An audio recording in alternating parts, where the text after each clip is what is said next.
Got the job. Police interceptors. Cops who live to stop dangerous drivers. This pursuit special follows their most shocking encounters. The vehicle's wrong side of the traffic island. Speed is still 60. Get out! Down! Road drivers put lives at risk. He's now off-road. They literally do not give a damn what carnage as long as they get away.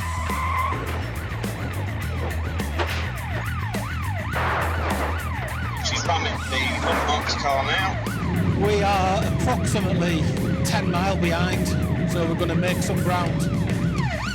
Interceptors drive some of the most powerful cars. It's following the path that goes all the way up. And use the smartest tactics and specialist kit to bring down some of the country's most serious criminals.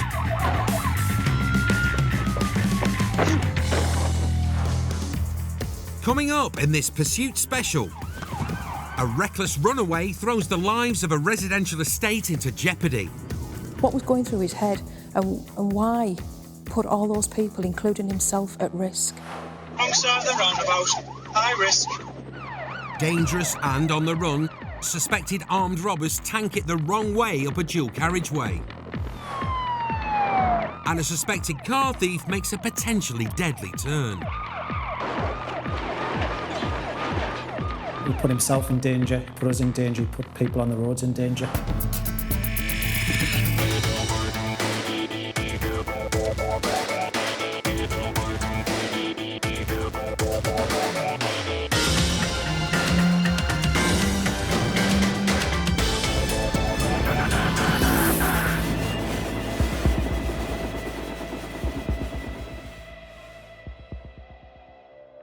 My family use these roads, and why should my family and everyone else's family be subjected to the kind of danger that these guys put them under?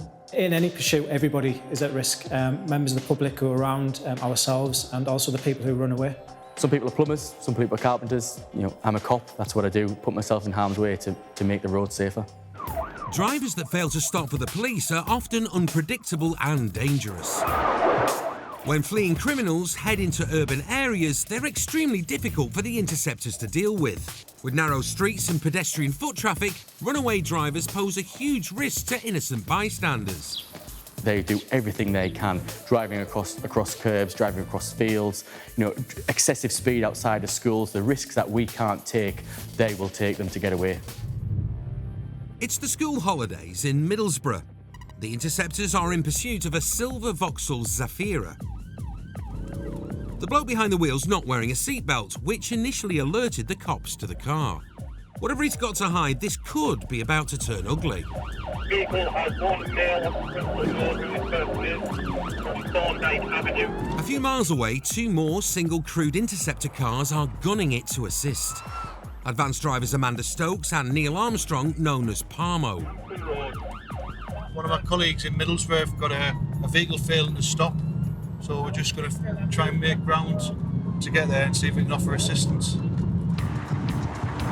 Back with the pursuit, and the interceptors' worst fears ring true as the drivers just floored it into a residential estate.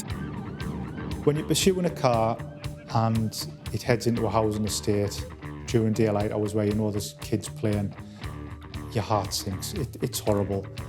You've got a job to do, you've got to catch that guy, but not at all costs. Amanda is now within spitting distance of the pursuit. It's coming this way. She's scouting the surrounding streets to lay a stinger, a bed of nails to burst the Zafira's tyres. This is getting me on the job. I'm going to get the stinger out now. It's going to come out somewhere here. But as Amanda lays her trap, Let's follow by right. the tearaway heads a different way. Sometimes it works, sometimes it doesn't. It's really good when it does work and really frustrating when it doesn't. A few miles away, Parmo is fast approaching. The road conditions are quite good. Certainly there'll be not many vehicles on the road, but potentially there could be kids out playing.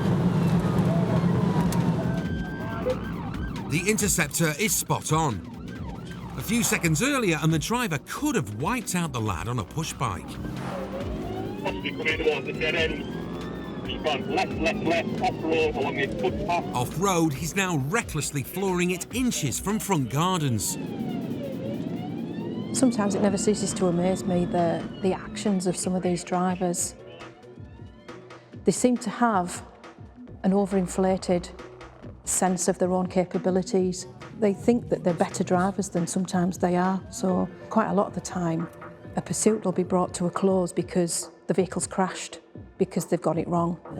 The driver's manoeuvres are getting more deadly by the second. The Interceptors are none the wiser as to why the driver's risking life and limb to get away. He's gone off-road again, back around the barrier. As he dangerously floors it into a public park. The Interceptors' best chance of getting it stopped is to block the bandit off using their cars. But as more Interceptors flood the area, the driver speeds into oncoming traffic at almost twice the limit. Man, go up to the side, speed 60. Now back to the As Parmo joins the pursuit, he bravely positions his car to block the runaway's path. Approaching round about this one road, to the left. This is the view through his window. Top of the Martin Burn Road. There's this one coming now.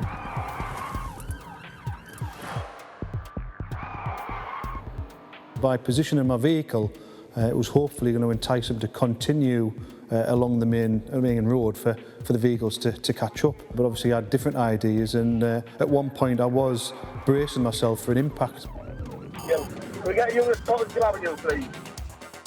The driver's now circling the estate. The Interceptors suspect he's plotting his escape route. That's Daleville, you want someone. In the driver's most reckless move yet, a few inches further and someone could have been killed. What was going through his head, and why put all those people, including himself, at risk? But the Interceptors have more pressing concerns, as the Zafira has slipped through some concrete bollards and through the Interceptors' net. Still to come on this pursuit special. He came this way as we came past. Interceptors flood the estate to stop the runaway before someone gets hurt.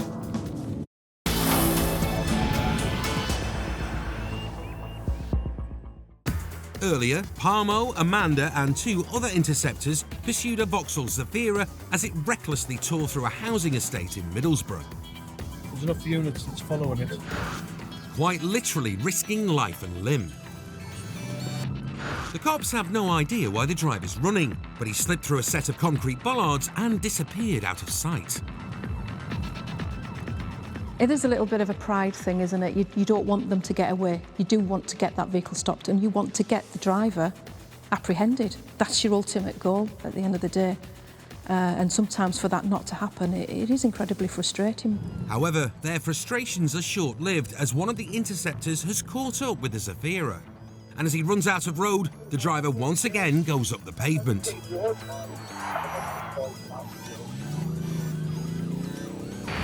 Yeah, we're going to the camp. We have a unit to Daleville close to him. But with 4 Interceptor cars on his tail, the driver makes the pursuit even more deadly. He's off-road, but I don't think he's going to get out.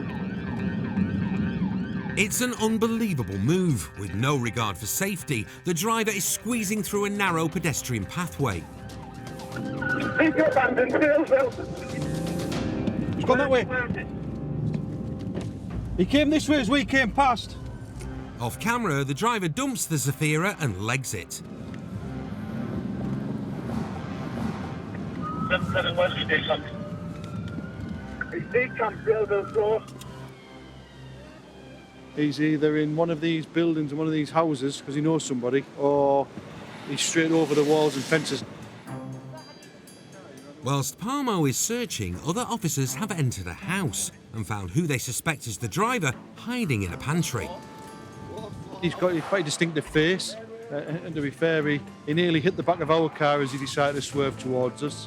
He was literally maybe 3-4 feet away from us, and obviously that's the same guy we've now lifted from this house. Possibly coming towards the dead end. He's gone left, off-road along this footpath. It turns out the driver didn't have a licence and had pinched his girlfriend's mum's Zafira to go and buy a packet of cigarettes. He told police he just panicked, a decision that could have cost the lives of innocent people. If I sat in the cold light of day across the table from one of these guys, we'd all have the same opening question, which is, what caused you to end up in that extreme situation where that was your best option? And to maybe replay the video back to them and point out, look what you did there, look at that lady with the pram, look at what you did there, man walking the dog. Maybe they don't get that. Maybe they're just so driven on getting away from the police that they're blinded to these risks and threats that are happening. Thanks to the Interceptors, this reckless driver was stopped before someone got hurt. He later admitted aggravated vehicle taking and driving without a licence or insurance, landing him 14 months in prison and a 31-month driving ban.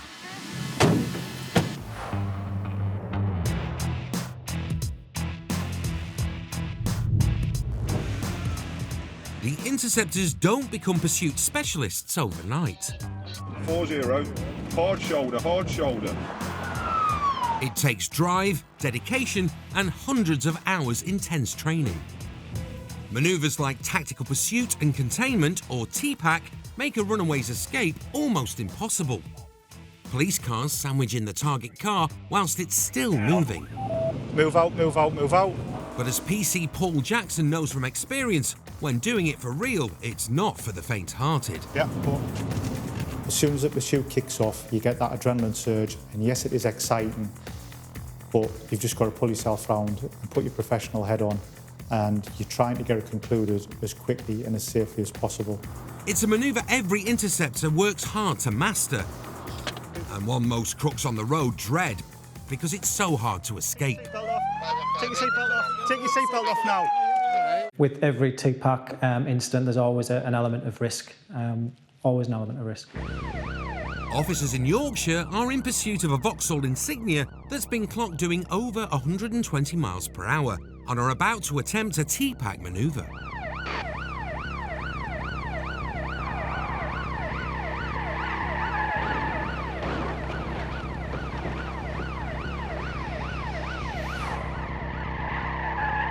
The Vauxhall smashed into one of the cop cars so fast, it sent it rolling across the carriageway. 7 minutes later, the fleeing driver is still trying to outrun the cops.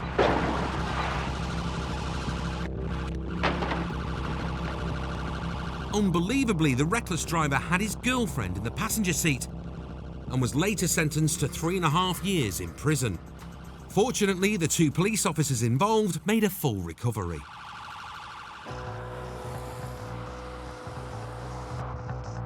In Spennymoor, south of Durham, Sergeant Kev Salter and PC Steve Brandt are covertly following a white van that they suspect is stolen. LA, just for your information, we've got it. It's just gone on the northbound slip, heading on to the motorway. The van which we're currently following now, obviously, it's got a registration plate on it belonging to a different vehicle, so we think it may be stolen. Knowing stolen vehicles don't tend to hang around, Kev calls for backup. Another unit's starting in our direction, please. A few miles away, Interceptors Mark Rogers and Richie Gatland are racing toward the A1 in one of the team's fully loaded BMW X5s. It's the perfect motor if the suspects decide to make off. And in a flash, they're now behind the Sarge's unmarked Beamer. The last thing that I wanted is for it to get into the town centre. It was a busy time of night on a weekend, and I knew we had to get it stopped before it went into any sort of busy areas. Received. At the moment, you've only got 2 vehicles. We can attempt a box with 2 vehicles. Any second now, the suspect could clock the police car and boot it, so the Sarge seeks permission to do a TPAC manoeuvre. Yes. I'm happy to go for that. Received. Move out, move out, move out. When you get the green light on a TPAC job and you're making that move to go in there, it makes your heart pound. A big adrenaline rush, and you want to end it. It's excitement. There's all sorts going through your mind. With a green light from base, they get in position, and Sarge bangs on the blues. Bring him down, bring him down. Get it in, get it off, get him off, get him off, get him off, get him off, get him off, get him off. Yeah, we're going into pursuit. He's failed to stop. Get off, go. Flooring it towards the service slip, the Interceptors' worst fears are realised. This driver is going to stop at nothing to get away. Get him across, get him across, get him across, get him across. Back on the A1, Steve moves in front of the van. Across. But as Richie attempts to sandwich it in, the mindless driver has other ideas.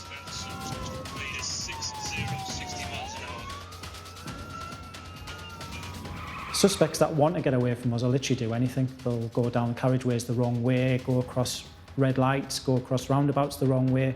The danger that they pose are immense. Hold on. Yeah. See if you can bring it down. Took it inside. Took it inside. Just keep bringing it down.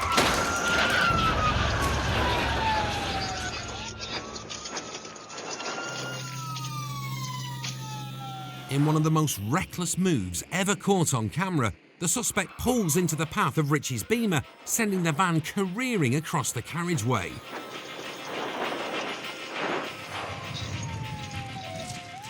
At the moment that van collided with the police vehicles, that moment I thought, I was the supervisor on the ground that day, and if anybody got hurt then, it would have rested on me. I naturally didn't want them people to be hurt. I wanted to catch them, I wanted to arrest them, I didn't want them to get hurt. Get out of the car, out of the ground! Get out! Yeah, we're trying to drag him out, the vehicle's crashed. Get out. Two occupants are out, detained on the floor. However, there's no injuries. Remarkably, apart from a few cuts and scrapes, the suspects have survived unscathed. I'm a little bit shaken, but I feel good. It's nice that we've got two people and there's no injuries to anybody. Obviously, the vehicle's trying to force its way out. That's the last thing that we want, because we don't want to get into a full pursuit scenario whereby this guy goes off the motorway and knocks somebody over. So that's why we were pretty forceful in putting that box on to stop that vehicle from getting out. And a little bit of damage to two patrol cars, but that's the nature of the job. Whilst no action was taken against the passenger, the driver was convicted of aggravated vehicle taking and driving whilst disqualified. It was also a stolen vehicle and was fitted with false number plates. But the fella driving tonight was not responsible for any of these offences. Had he just pulled over, then he would have been looking at half the things that he got actually charged with. He put himself in danger, put us in danger, he put people on the roads in danger. When the Interceptors pursue vehicles in numbers, they rarely walk away empty-handed. But the nature of police work means the cops often find themselves pursuing suspects on their own, something which throws up a host of challenges. It is difficult being single crewed sometimes because it is a massive judgment call whether you act there and then or whether we give the bad guy that little bit of advantage while we get our house in order to come and get the vehicle stopped. So it's all about that balance of risk. It's early morning in Stockton-on-Tees, and Paul Faulkner is patrolling alone in one of the team's 3 Series BMWs. The roads are all but deserted. However, a silver Ford Focus up ahead has caught Paul's eagle eye. He's called in a check on the vehicle. Just driving randomly round streets, to be fair. He was coming really quickly along Harrogate Lane, that's why I pulled over and let him by, just so I could have a look. But it's only insured to a lass, but it looks like a lad driving. Going past Paul might prove a big mistake, as the Focus is coming back as being insured to a female driver and has no MOT. Which means what it has got is Paul's undivided attention. He decides to pull it.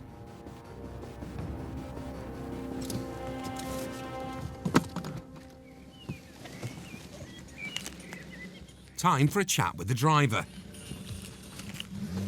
Or not. 915 urgent.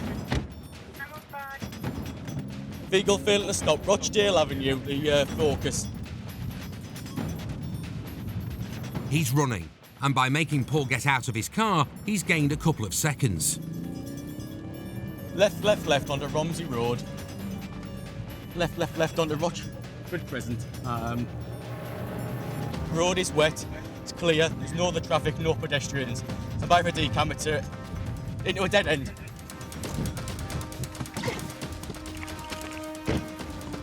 One on foot back towards Retford. White male, black t-shirt, grey bottoms.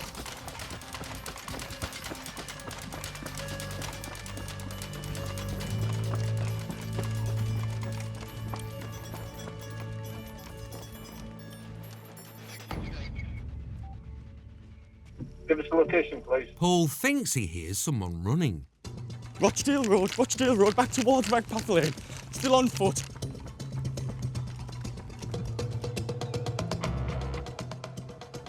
White male, slim build, dark t-shirt, grey bottoms.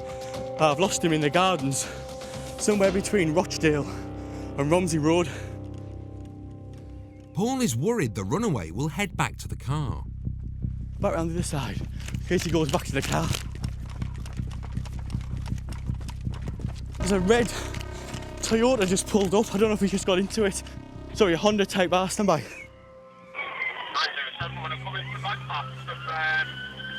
But as the Honda comes by, there's no sign.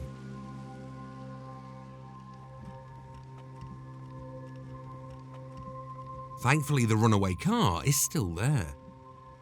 The fleeing Focus driver wasn't the registered keeper and had no insurance. Paul suspects it's what's known to the cops as a pool car. No key. A pool car is like a generic car used by local criminals, never insured, and then driven round at the estate basically until we take it off them or it becomes surplus to use and it gets just left and burned out. Nothing, mate. No further sightings. I could hear him going through the gardens. I just couldn't see him. So the Interceptors have taken a vehicle from a driver who may have been out to commit crime, even if the man himself got away. I don't like it. I like to get the bad guy, you know, it's like that. A Mountie likes to get his man, you know, we like to get our man. It is annoying, it's sneaky and sly, but he'll come again. It turns out the lady who was insured to drive the car had in fact sold it a few days earlier. Unsurprisingly, no one came forward to collect the Ford Focus, and it was later destroyed. Still to come on this Pursuit special. We've got authority for T-Pack tactics if we can get units in the area. The boozer is the loser as this drink driver gets surrounded. Yeah, 991 what's the last location? Interceptors go up against the hardest crooks on the road, suspected armed robbers. They're going to crash and bash to get away. And a monster truck means a monstrous problem for the law. The vehicle just tried to mount the pavement towards the officer. Vehicle's manner of driving is still very dangerous.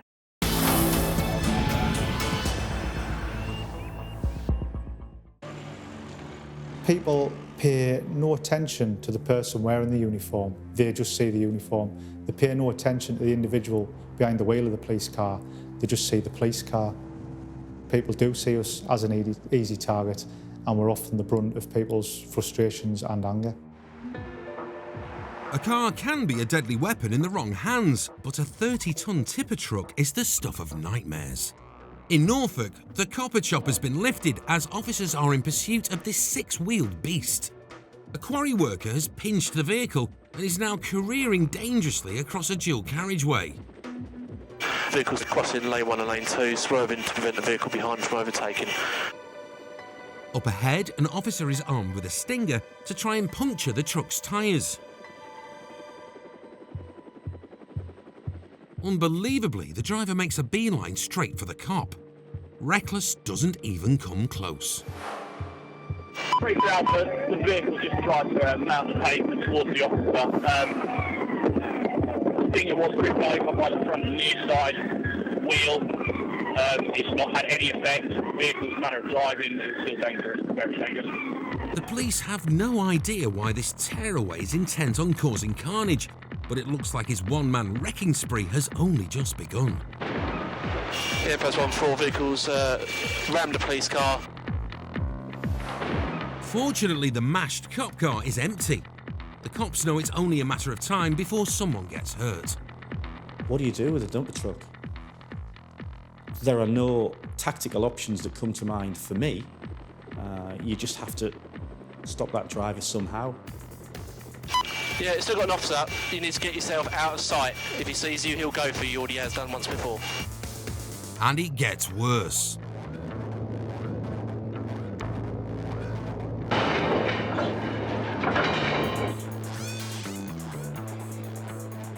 Vehicle now being rammed, being pushed back. Thankfully, the cops had abandoned this car. I'd be petrified if somebody in a dumper truck, a 20-ton dumper truck, rammed me. I've been rammed on countless occasions, but not by something as big as that.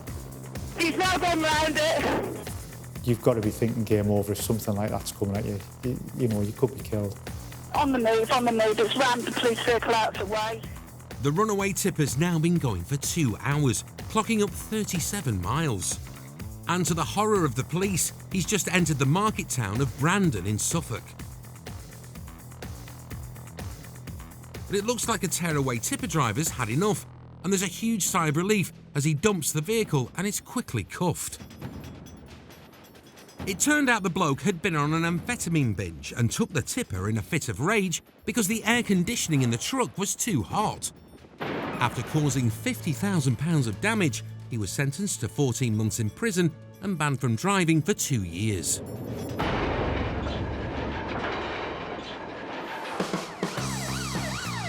Deep down, every interceptor wants to put their high-speed driving skills to use as often as possible.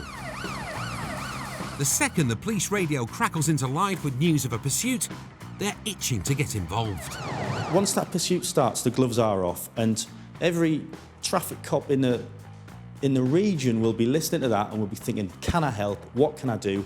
Is it coming my way? Let's prepare for it coming our way. It's all about being in the right place at the right time.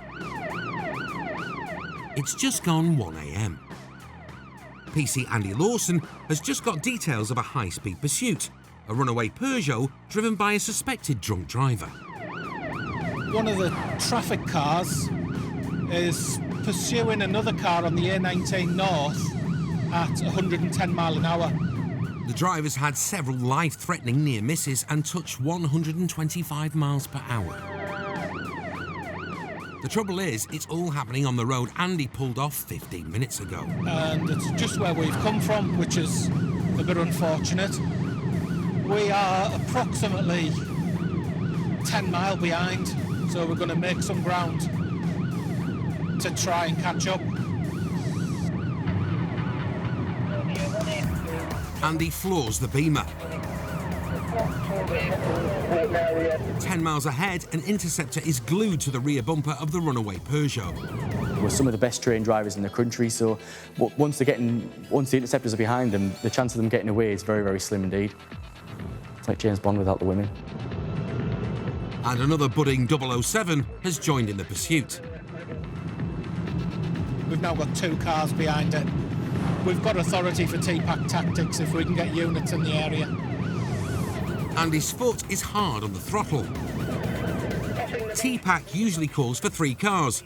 He wants to be one of them. Gone are the days of chasing a car with a load of police cars in a row until it crashes.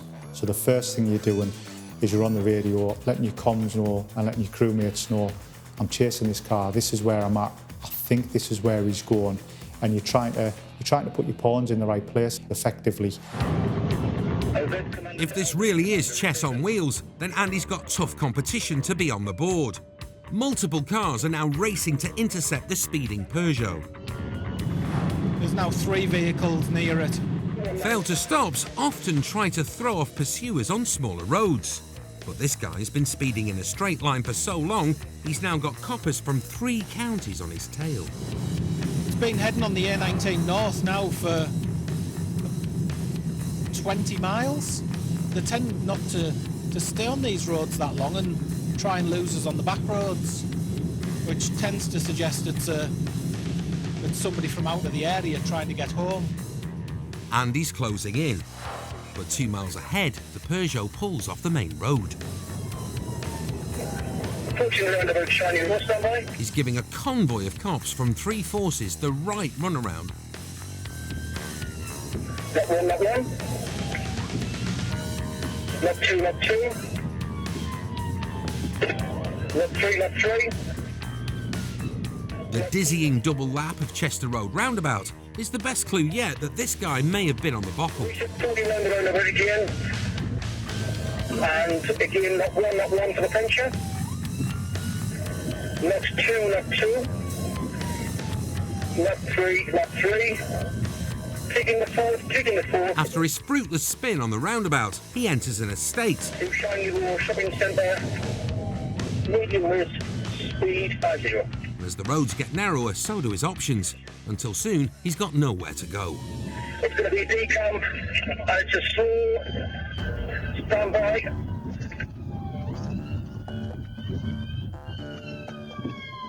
They box in the car, expecting the driver to decamp, but surprisingly, he stays put. It looks like the driver's locked the door, but a knock-knock with the baton, he's out and nicked in a heartbeat.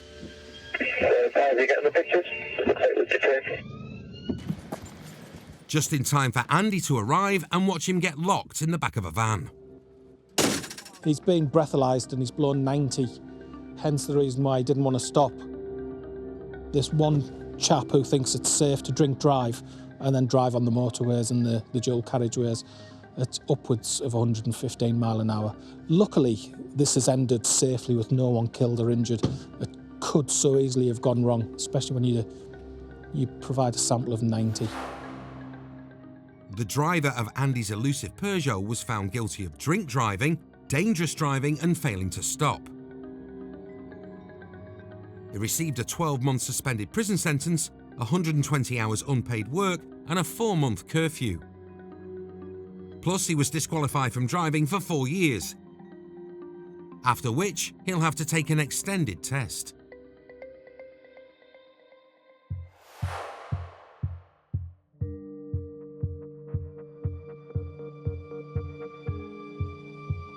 Any armed person on a road would be the most difficult and dangerous person to deal with. Whether they're armed with a hammer or a rifle, you've got to understand that their desire to get away will always be greater than your desire to catch them, because they know that they're going to go away for a long time. In concert in County Durham, a gang of suspected armed robbers have held up security guards refilling a cash machine at a local supermarket. Sergeant Kev Salter is staking out a roundabout on the most likely high-speed getaway route out of Concert. We've had a robbery concert, black BMW estate. Last seen here 691, we believe. On that day, I was sat at the roundabout on my own, and I seen that go past as a potential suspect car. My heart literally sank, but at the same time, my adrenaline started going because I knew I had potential armed robbers in the car, and it's game on. Kev takes off after it. He's also in a BMW, an unmarked 330, which can do 0 to 60 in just 5.3 seconds. I'm currently behind the vehicle. I'm keeping my distance at the minute. He's also called on help from above. India 99, the copper chopper. Yeah, 99, well there, what's the last location? Southbound from 62 towards 61. 99, we're at 61. It's taking the exit 61. Just approaching the roundabout, stand by. It looks like the gang have been spooked. They're off in a heartbeat through a gap in the traffic. Yeah, Mike 2-4, I believe the vehicle's going for it. Currently towards Coxo, entering the 40 limits. It's becoming clear that this is no ordinary police pursuit. The robbers have stolen thousands of pounds of cash and are desperate to get away. Whilst I was pursuing that car, obviously it was going through my mind, what if they stop? These people have committed a very violent offence, I'm on my own. High-speed single carriageway roads are one of the most dangerous places for a pursuit. Wrong side of the keep left forward, passing the turn off for Ferry Station, Bishop still A177.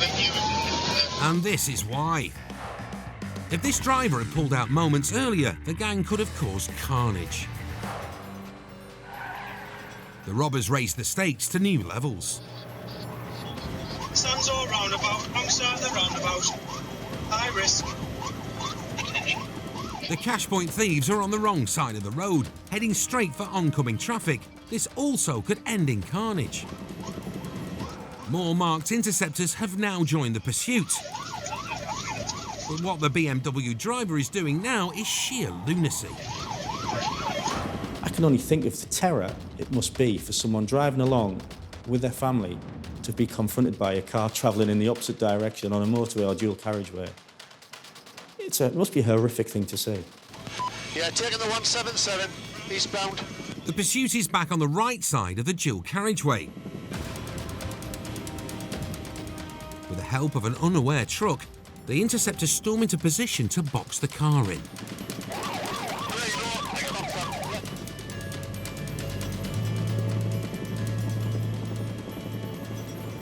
But the robbers recklessly mount the verge. Vehicle stopped.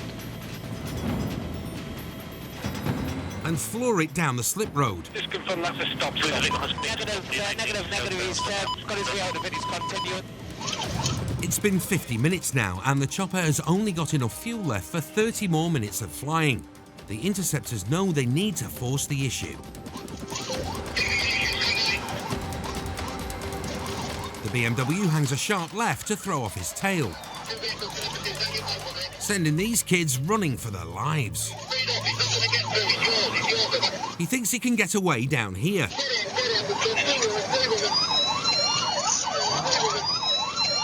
But instead, it's the end of the road for the BMW, and there's no escaping the all-seeing eye in the sky. Yeah, I've got two runners along the footpath. One of them is heading for the trees to try and take cover from the cops buzzing overhead. Keep going, all in grey. Yeah, he's behind that thing, all in grey. Your police motorcycle's with him. There was another one got out, if officers could confirm, over.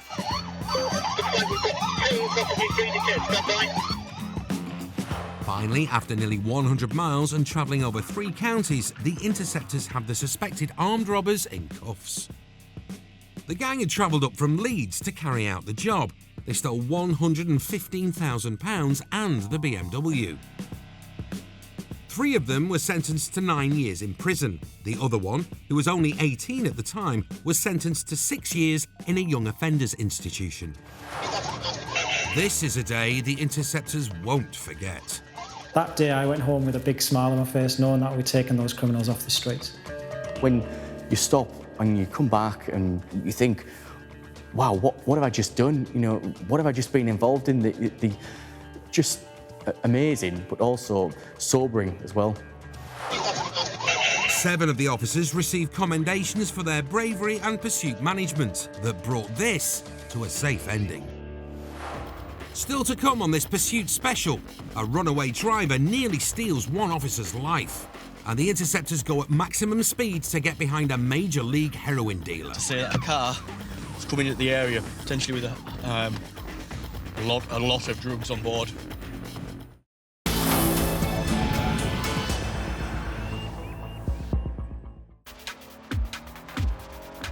I've been absolutely horrified at some of the things that I've seen by drivers on the roads trying to get away from ourselves that pose a massive risk to members of the public.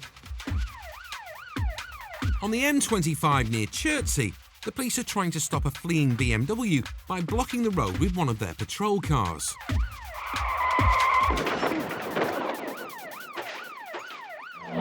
You've got to pick yourself up. You get plenty of knocks in this job, but you can't just curl up in a ball and give up. You're the cops. There's nobody else. We cannot call anybody else. It's us.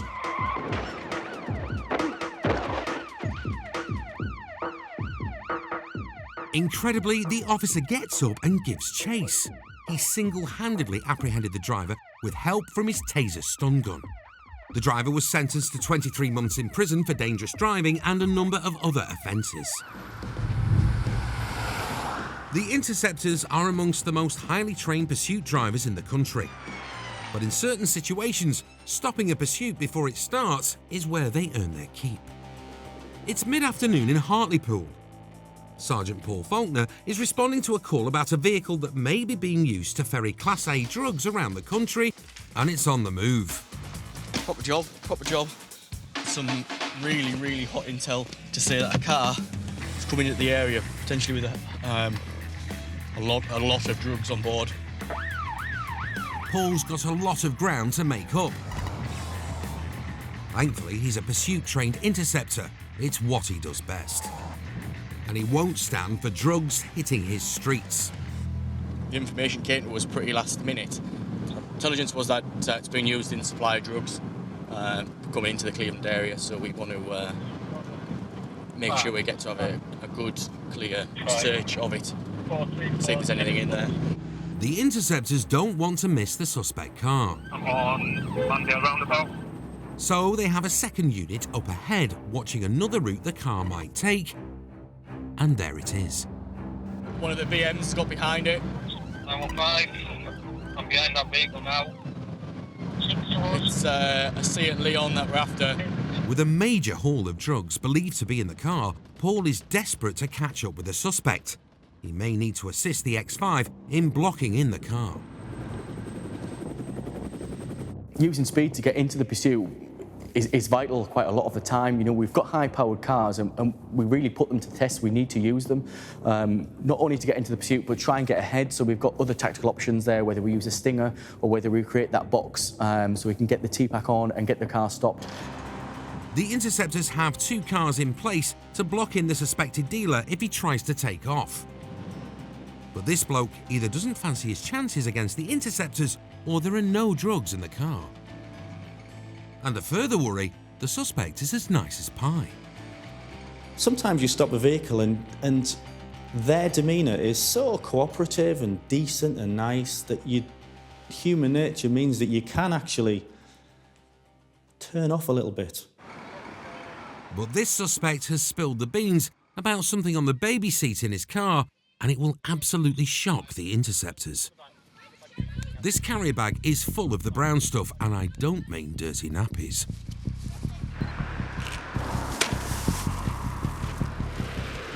The team have hit the jackpot, a haul of heroin worth over £100,000. That informed you that you were detained under Section 23 of the Misuse of Drugs Act 1971 in the court. Absolutely steaming result, great one for the department. Cracking result to have that type of drugs off the streets of Middlesbrough and off Teesside, full stop. A search of the driver's address revealed a further 6 kilograms of heroin with a street value of a staggering £1.4 million. For this man, it led to a 6-year prison sentence for supplying Class A drugs and for possession with intent to supply. You take out a drug dealer and you have massive effects, ripples that go out in that communities. People commit crime to purely and utterly fund the drugs habit. And by us taking out one drug dealer, we'll stop the burglaries, the thefts, the robberies that happen. Without a drug dealer, they can't buy the drugs. There are 1,000 reasons why people run from the law, but only one unit that are the best on the road at getting them stopped. Every man in the world, I think, likes to drive cars in exciting situations, and by that I mean in pursuits or in blue light responses. 915 urgent. Vehicle failing to stop, Rochdale Avenue. The job I do, it's going at our bad guys, going after our criminals. What's not to look forward to about that? It's great. I naturally put myself in danger to protect members of the public. If I don't do it, if I don't put myself in danger, who else will? The future for interceptors is kicking down doors, locking people up in high-speed pursuits.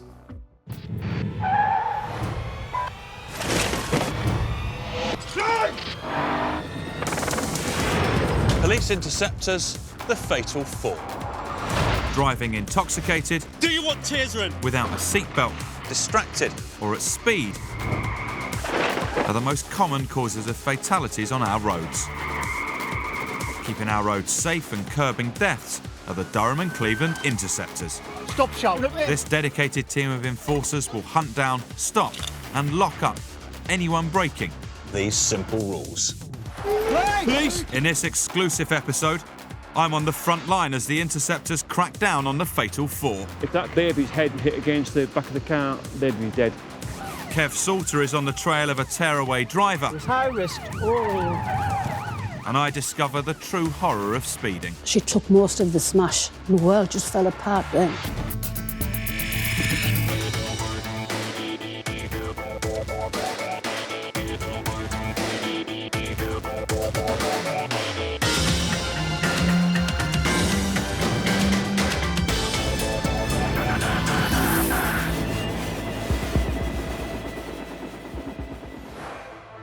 Out of the 4 most common causes of death on our roads, speed is the biggest killer, and the knock-on effects for all involved can be devastating.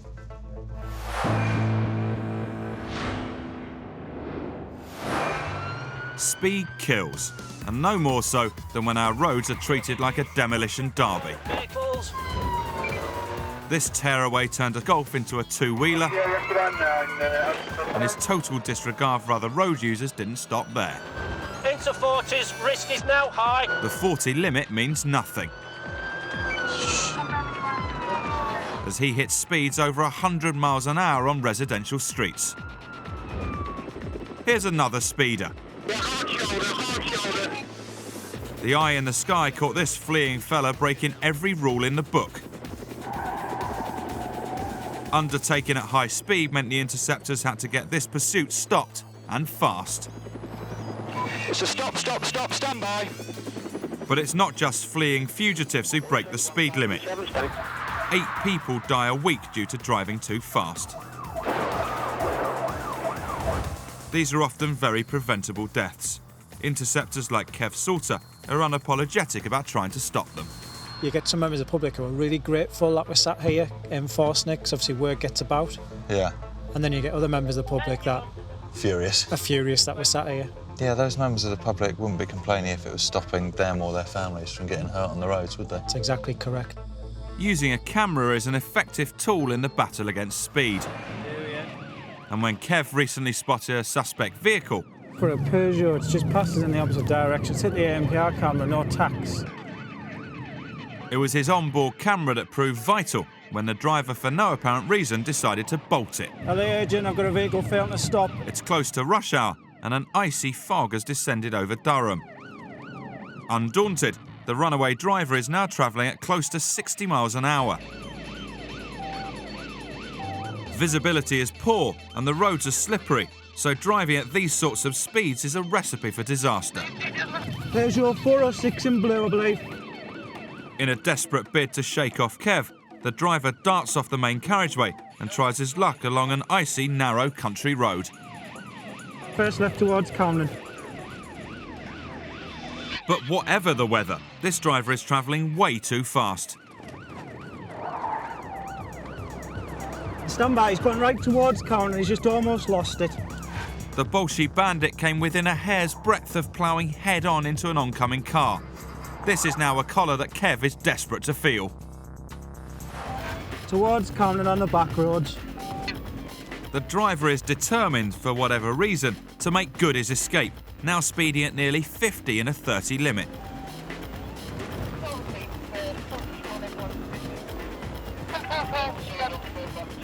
Even though visibility is horrendous and the roads are icy, the marauding motorist canes it through a built-up area at deathly speeds and hammers it over a crossroads. We're still Camden, it was high risk, straight across the crossroads. Yeah, towards Eldon. Straight across the crossroads. Coming in a light fog.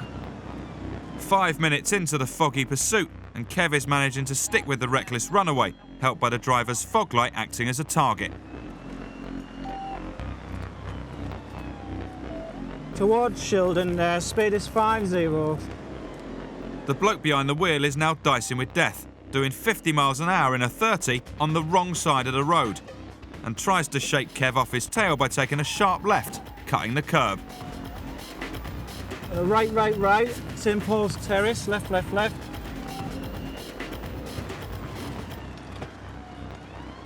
Diving down narrow residential streets at breakneck speed, whoever's driving clearly knows these roads well. Back towards the main drag in Shildon again. But as the car speeds towards a busy T-junction,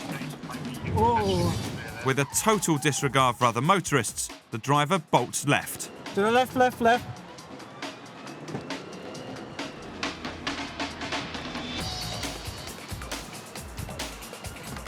Having led Kev on a death-defying high-speed pursuit for 13 minutes through country lanes and built-up streets, it looks as though the reckless runaway has run out of road and boxed himself in. Desperate to get away, he manages to squeeze out of the car and legs it. Kev's hot on his heels. He's came out the bottom end, there's like a grassed area.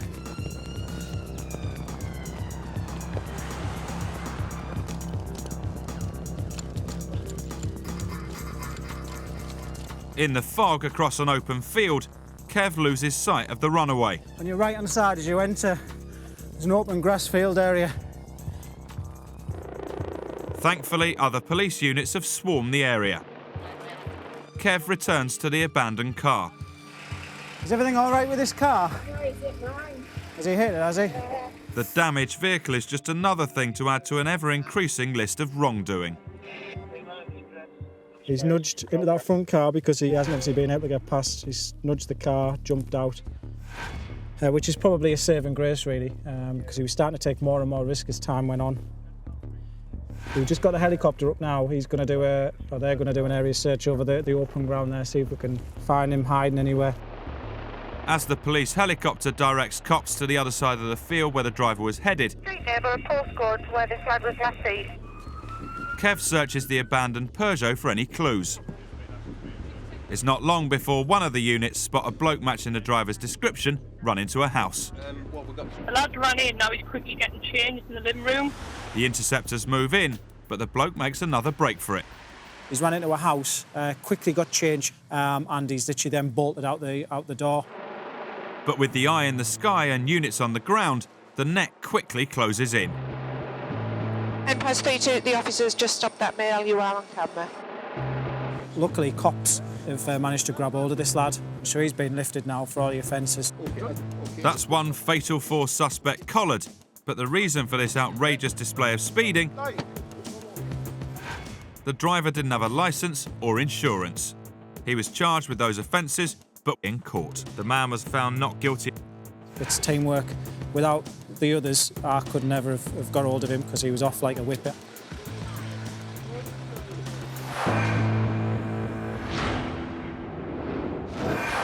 Coming up on Police Interceptors, the fatal fall. The tragic effects of speeding hit home.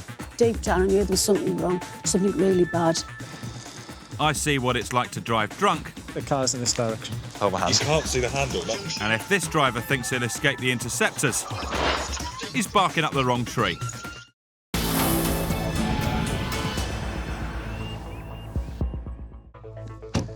The fatal four contributes to almost 1,700 deaths on Britain's roads. It includes driving drunk or high on drugs, driving distracted, not wearing a seatbelt, and speeding. 80 miles an hour. All are often senseless acts, causing great heartache and pain for everyone involved. So they're a top priority for units like Durham and Cleveland Interceptors.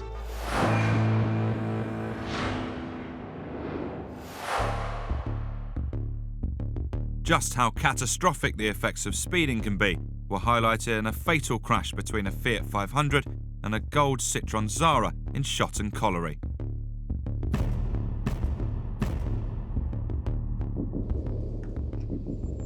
Collision investigator Alex Nesbitt is responsible for gathering all the evidence, including anything significant caught on CCTV. So if we play the footage, it's showing initially the Fiat 500 coming through. Is this real time? This is real time, yes. The Fiat 500 is keeping to the 40-mile-an-hour speed limit, but Alex and the team quickly determined a third vehicle may have been involved. This powerful dark sports car. Yeah. You see, it's visually whizzing faster, through. isn't it? Yeah. Even a layman would see that that's much more quick. The driver of the dark sports car was doing in excess of 70 in a 40 zone. Less than a mile down the road, the CCTV catches both cars again, but this time they're racing. This is quite an important one because it gives us a very good view, probably less than a minute till when the vehicle actually collided. You see the two cars wow. going by, but this is the second bit of footage. Shall I play that again, because it's a bit quick, isn't it? You see the black car starting to overtake the white one. I mean, bear in mind that's a 30-mile-an-hour limit as well. Residential street, wet, and the speeds there at that point were 70 miles per hour, and then we are aware that the speeds were around about 80 miles per hour prior to collision.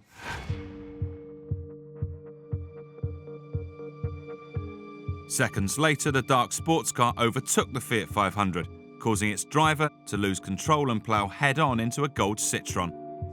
She'd never driven like that before. She wasn't predisposed to that type of driving. It wasn't her normal manner, and that would be supportive of the fact that she was encouraged by the other driver.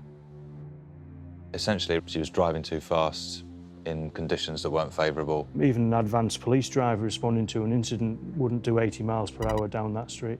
And you can see quite clearly what influence the dark MG is having. Yes, it wasn't innocent. It was actually egging the other driver on, and it looked like a race situation. And I think had he not been there, I don't think the collision would have occurred. The driver of the gold Citroën and her grandmother died on the way to hospital. The driver of the Fiat 500 was pronounced dead at the scene. In the passenger seat was her best friend Megan, who was airlifted to hospital. I spoke to Megan's mum about the events of that day and its aftermath. You know, everything was just slow motion.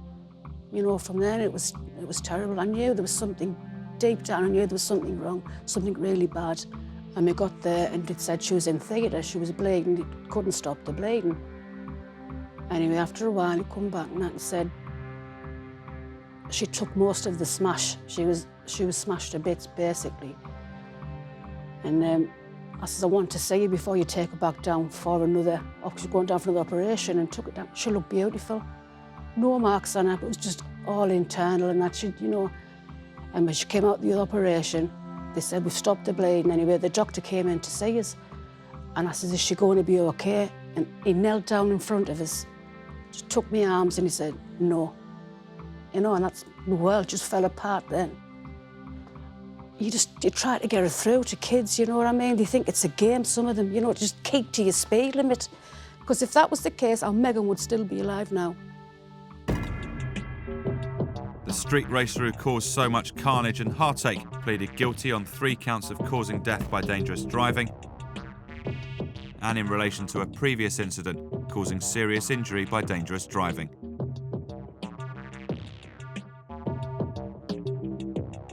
He was sent to prison for 12.5 years, having shattered the lives of 3 families. He got his sentence and that, but it's still not going to bring them back. You know what I mean? It will not bring them back.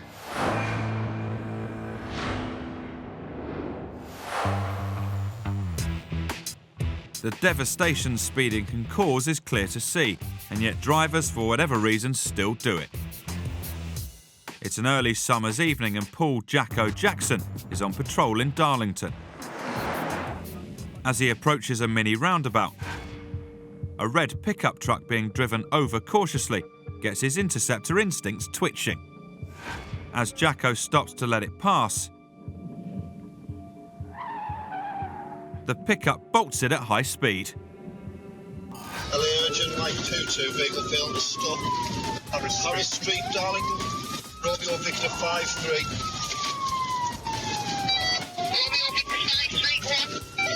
Romeo Whiskey, it's a gold and silver Ford Ranger, 1 male occupant. The 2-ton pickup bullies its way through the traffic and out onto a main road. Yes, right, Yarm Road, now left onto Teal Road, Darlington. This sort of reckless driving in a vehicle this size could cause serious carnage, so Jacko patiently sticks to its tail, relaying its every move. Now right on the Marm Road, speed is 40 miles an hour.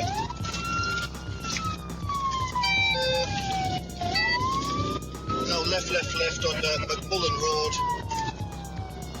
Still no signs of stopping, speed of 50 miles an hour. Male had blonde hair, age about 25 to 30 years of age. The all-terrain tearaway is now hitting speeds of over 60 miles an hour on residential streets. Stand by, we're just approaching the garages, approaching the traffic lights which are on green.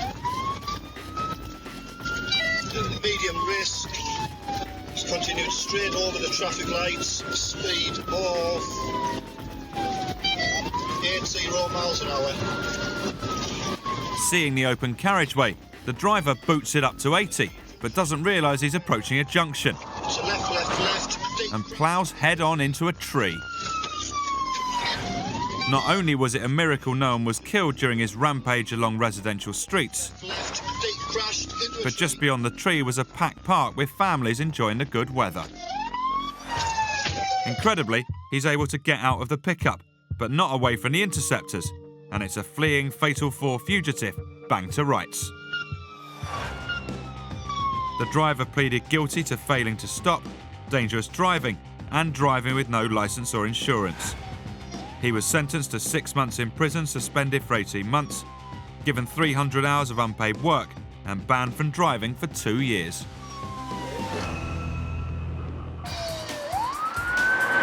You think you're going to pass it?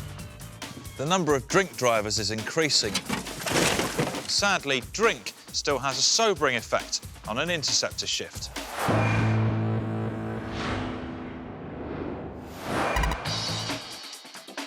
Driving drunk is never a good idea.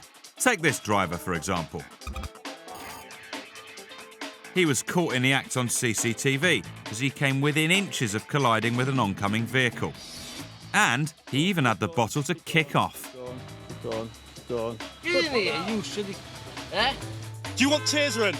Do you want tasering? Back at the station, he refused to provide a specimen. And check this guy out. Not only did he stagger to his car, wide round the corners as well, but behind the wheel, he weaves all over the road. You had anything to drink today? Yeah? How much have you had to drink? 1.5 pints. 1.5 pints. Oh, really? 1.5 pints, is it? Keep going. Stop. Okay. Okay, that's a failure. You've blown 102, which would suggest that you've probably drunk a lot more than 1.5 pints. If you want to just come and jump in the back of my car. Yeah.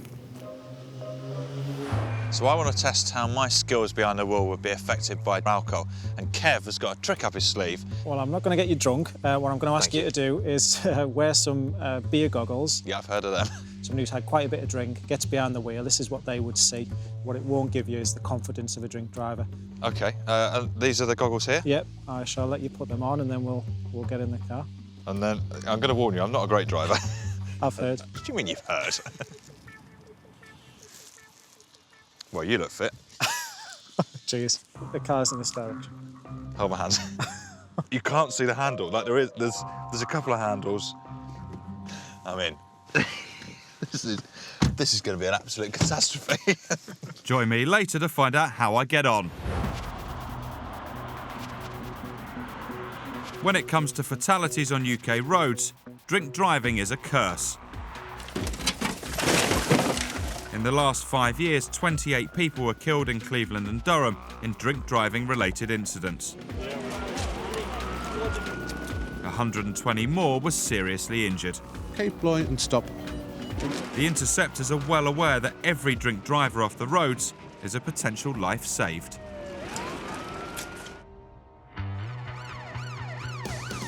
It's approaching midnight near West Auckland.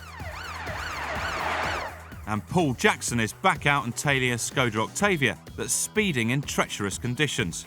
Jacko knows that committing one of the fatal 4 can often lead to another. I'm catching and matching him there at 70 in a 60 limit with wet roads. Jacko's nicked his fair share of drunks, and he's always on the lookout for those who risk it all by drink driving. How are we doing? Hi, Paul, you? All right. Do you know why I've stopped you? What about not? Speed. Speed? Yeah. Now I've had to go up to 70 mile an hour to catch and match you, and it's a 60 mile an hour speed limit here. Is there any reason you're going so quick? Right, no, not really, mate, no. Right. Have you had a drink at all tonight? Right, I've had 1 shandy and 4 or 5 cokes. Right, okay. Just knock your put your cigarette out and jump out the car for us. I'll do a quick breath test. Yeah. Nice deep breath. And blow it like I tell you to stop. Go. Keep going. Keep going. That'll do, thank you. Takes a few seconds to analyse, so it'll come back either 0, pass, 1 or fail. The only thing that would concern you is if it said fail, okay? There you go. I've had 1 shandy and 3 cokes. You've failed. Okay, so at this moment in time I've got to tell you you're under arrest. With the driver in cuffs, Jacko gives the car the once over. But the bloke isn't happy. A688 West Auckland.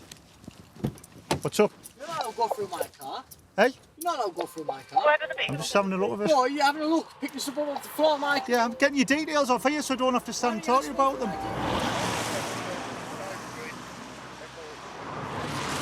What's wrong with it? What's wrong with you? You're going through my car. Yeah. The driver's got some bottle, and he might have had a few of those. This trip to the Nick is going to be a long one for Jacko. Ah, but you went through my car. Right. Right, so that's an invasion of privacy. Not really, it's not. No, yeah, it is. You don't need to apologise because that's a criminal offence. Is it? Yeah, it is. That is a criminal offence. You clearly know the law inside and out, so... Yeah, I've got two mates that are coppers. I bet they're very proud of you. I'm surmising you've either got a terrible attitude or you have had more than a pint. People going through my stuff to be... I don't like people that drink drive and drive well in excess of the speed limit in wet conditions because I end up dealing with the aftermath. Dead bodies and the likes, delivering death message and the likes, all right? So wind your neck in. I don't like your attitude. You feel hard done by. I've probably saved you from A, yourself, and B, from killing someone on the road tonight, all right? On the road? Yeah, you drink driving at speed in wet conditions. He's got a belly full of Dutch courage. And back at the Nick, the custody sergeant has soon had a belly full of him. Your officer can't go through my car without... Yes, he can. Yes, he can when you've been arrested. We can't. So, well, I'll tell you what to do. If you don't like it, when you get out of the police station, go and speak to your solicitor. Your solicitor will tell you that because you were arrested, the officer has a power under the Police and Criminal Evidence Act to search your vehicle. Your officer told me he was going through my vehicle for my details. Well, I'm not going to argue with you. I've told you the legislation. If you don't believe me, go and speak to your solicitor when you've left the police station. But your officer told me he was looking for my End the conversation. I'm having a discussion with you. That's fine. That's fine. Right? No, you don't. He's a cocky customer and doesn't get any less cocky when he gives a sample on the evidential breath test machine. Nice deep breath. Keep going. Keep that going. Keep it going. Look, you don't need to tell me I know how to go. Do you know what I mean? Well, listen, this is my job, and I've been doing this for 17 years, and I have a way of doing things. Do not tell me how to do my job, right? This could be the longest breath test of Jacko's career. But the best things come to those who wait. The legal limit is 35, and we do not prosecute until you're 40 and above. Yeah. And your lowest reading, I'm delighted to tell you, is 51, so you're over the drink driving. I'm honestly not too bothered about what happens to him. My concern is other road users, and the fact we've got him locked up and off the road means that other people in County Durham are that bit safer that he's locked up tonight, so I'm delighted, and I'm delighted that he's going to lose his licence. Jacko's patience and perseverance means another Fatal 4 driver is off our roads.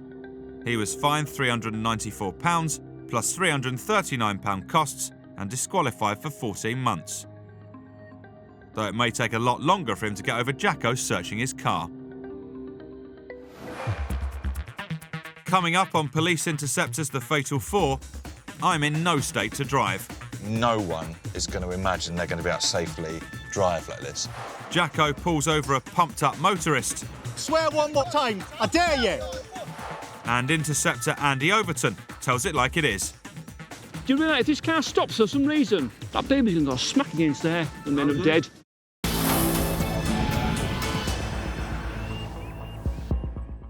Interceptor Kev Salter is about to show me what it's like to drive drunk using a pair of beer goggles. You can't see the handle. Every week, over 70 drivers who crash turn out to be over the limit in the UK, and I'm beginning to see why. This is really drunk, isn't it? It's very drunk, yeah. It's what you would feel like at the end of the night when you've had a skinful and you've got the confidence inside to drive home. That's the thing, isn't it? Because I'm looking at this thinking no one is going to imagine they're going to be able to safely drive like this. But what these goggles aren't giving me is the confidence that you have when you're drunk, where you're like, everything's going to be fine. That's exactly right. I'm certainly not feeling confident now. Just hold on tight, and have you got a passenger airbag? That's all you need to worry about. Oh. Yes, you've stopped. Yeah, of course I am. I can't, like, this is terrifying. No, nothing. Can't really see the road markings. So, yeah, you can't see the road markings, you're struggling to move at the car. Yeah, I'm really struggling. I feel like I'm going incredibly slowly. You are. Which is probably for the best, isn't it? You are. But this is exactly what we would experience whilst we're behind the car. We see the car weaving all over the road. The car's travelling at very slow speeds because the driver's struggling. Yeah, I see. The problem is, as soon as you get to a corner, your depth perception is... Oh, hang on. Has gone. So you're obviously crossing the white lines now, which would be potentially onto a footpath or... Yeah. And actually, just driving in a straight line, oddly, because the lines are sort of moving around in front of me, is nigh on impossible. Wow. Horrible. Absolutely horrible. It's ridiculous that anyone would drive in that condition. Unfortunately, they do. People just don't get the message.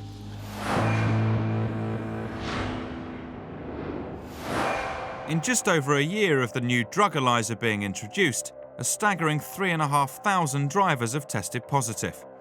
Crikey. Take this chap, for example. Pulled for dodgy driving by Sergeant Paul Faulkner, who quickly detects the stench of illegal substances. Cannabis. No, you stink. Pulls straight out with the drug wipe, and after a quick lick and a shake, the lad's arrested for drug driving. You're now under arrest, suspicion of driving whilst unfit through drugs. And then there's this cheeky chappie. Owen, you all right? Who's happy to grass up his mate. Have you got any cannabis in the car? No. Are you sure? She has. She has. And smoke a bit of grass before sparking up his motor. Stick your tongue out. His wipe gets a red stripe. I'm going to have to formally arrest you. Well, you've got to. There's nothing I can do, mate. Back out on patrol around Durham in the stealthy unmarked X5 is Interceptor Paul Jackson. A car travelling in the opposite direction has pinged up on his onboard computer. It's got a police marker on it for drugs. It's the car's reg carrying the marker, so whoever's behind the wheel tonight might well be legit. How are you doing? You all right? Is it your car? Yeah. Just step out a second, I'm going to search you. Are you known to police for anything at all? No, nothing, mate. The driver claims it's his car, but that's not all. How much? £850. £850? Yeah. Where's this from? It's out me Christmas money. Come on, mate, just stick it in the back of my car and I'll come back to you.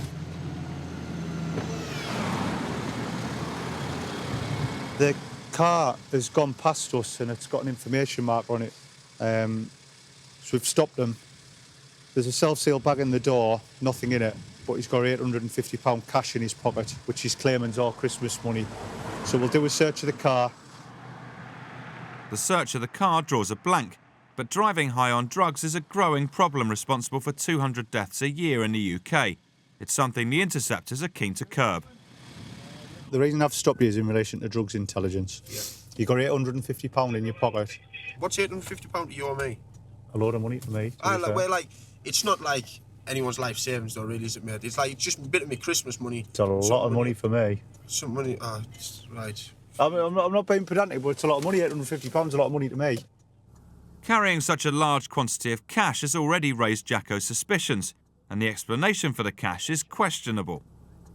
What I was doing at the minute, I was actually going to Tesco to buy my nana a new telly because I was broke yesterday. Right. Jacko decides to see whether the driver's taken any drugs recently. I'm going to do a drug swipe test on you, okay? If you haven't had cannabis, I'll poke you in. Yeah. You've got nothing to worry about. All right, but plenty of people tell me one thing and do another, all right? Yeah. A relatively new weapon in the Interceptor's arsenal is the drug-a-lyzer. Stick your tongue out, sit forward, stick your tongue out. Just a few minutes after licking the device, it will indicate whether there's any cocaine or cannabis within the driver's system. Yeah. You've tested positive for cannabis. So at this moment in time, you're under arrest for providing a positive roadside drug sample. And Jacko's suspicions might just bag a result. The vehicle's going to be locked and secured, left at the roadside. He'll be taken to the police station and booked in, and we'll go through the drug drive procedure at the police station and see where we go from there. The suspected drug driver has so far done everything asked of him. And once in custody, he's also on his best behaviour. I warn you that failure to provide a specimen will render you liable to prosecution. Do you consent to provide a specimen? But suddenly, it looks as though everyone's in for a long night. Are there any medical or other reasons why you cannot or should not provide a specimen of blood for analysis? Phobia of needles. If you refuse, and there's no medical reason, just the fact that you just don't like needles, that's down as a failure. So you will be charged with that and go to court. Needles should be a no-go. Well, as the custody sergeant tries to help the driver help himself, Jacko explains the evidence for his arrest. The first line on the right gives an indication that this device is in working order. If you get a second line appears to the left of that, that means you've tested positive for whichever substance. There's no second line appeared for cocaine, but there is a second line for cannabis, so he's being looked for drug driving. We'll see what the medical practitioner says, and then he can either say, yes, he has a medical reason why he can't, or no, he hasn't. If you haven't got a medical reason why you can't, then you'll be charged with the offence. It doesn't matter what the doctor says. I know, but there's certain legal it's still the same outcome. There's certain hoops we've got. Ultimately, if people are going a drug drive, it's quite an easy defence to say that I'm frightened of needles, therefore I can't give blood, and the law recognises that, so they would be dealt with, I imagine, for the offence of failing to provide.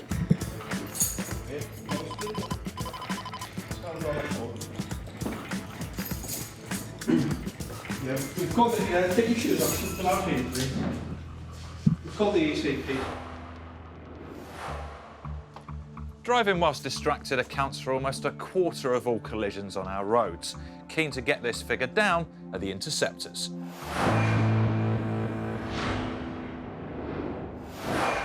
We're going to be concentrating on the fatal four today, but more importantly, distraction offences. People using the mobile phones, people taking their eyes off the road, texting and not concentrating what they're doing in the task in hand.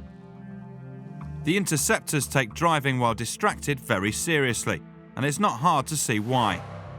Take your eyes off the road for just 2 seconds, and you're 4 times more likely to crash. This driver was simply not paying attention and was lucky to come away with just some spent metal and some very frustrated motorists.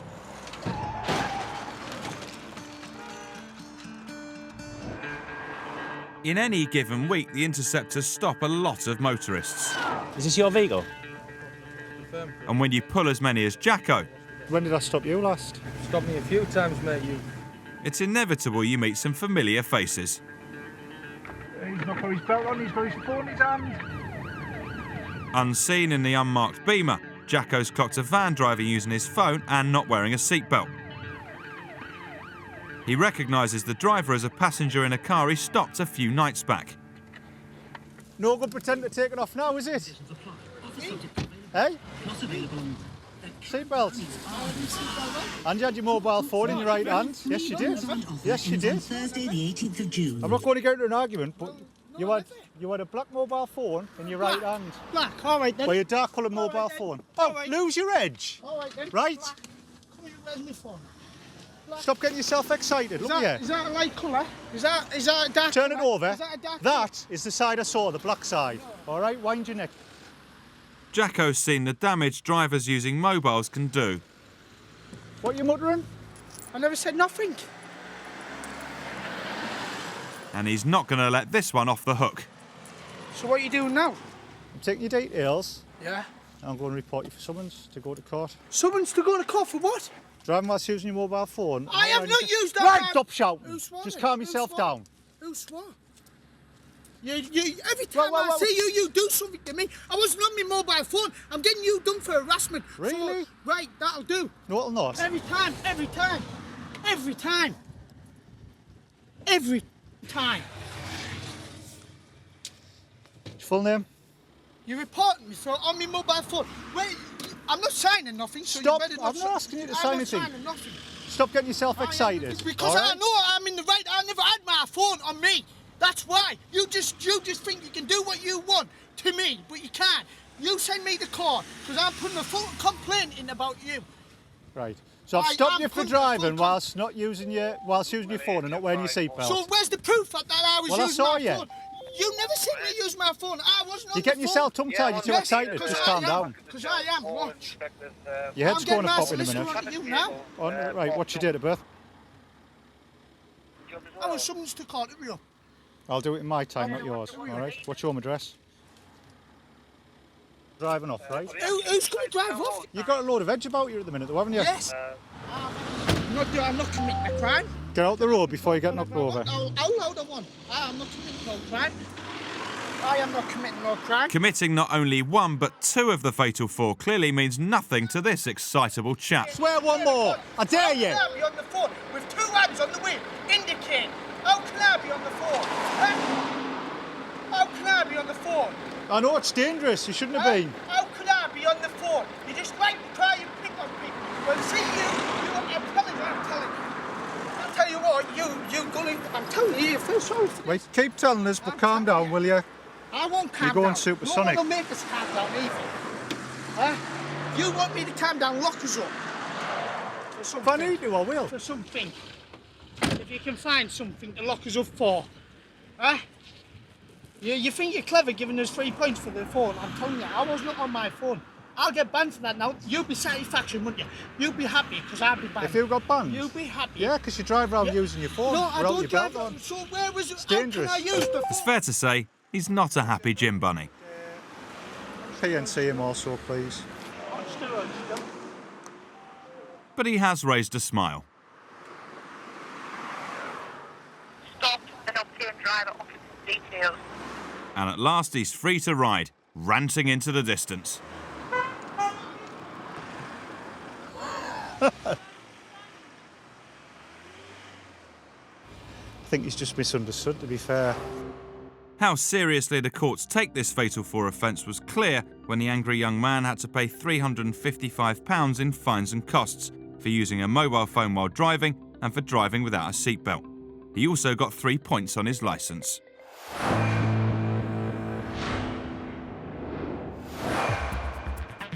Still to come on Police Interceptors, the fatal four. I go out on a night shift. The guy's just holding a baby in the back of the car. And the kid gloves come off. If that baby's head hit against the back of the car, they'd be dead.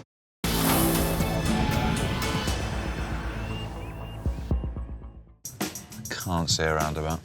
So far I've had to get to grips with driving under the influence. We've seen someone collared for driving whilst distracted. I have not used that Bible. Stop shouting at me. And I've witnessed the shocking aftermath of speeding. Keep to your speed limit, because if that was the case, our Megan would still be alive now. But the final common cause for fatalities on our roads is all about what some road users don't do: wear their seatbelts. It's second nature for me to strap myself in. But some drivers on our highways and byways seem intent on dicing with death.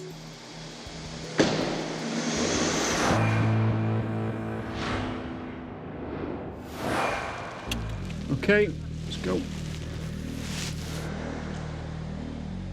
To see firsthand how the cops enforce the law when it comes to the fatal four, I'm heading out on a night shift with Interceptor Andy Overton.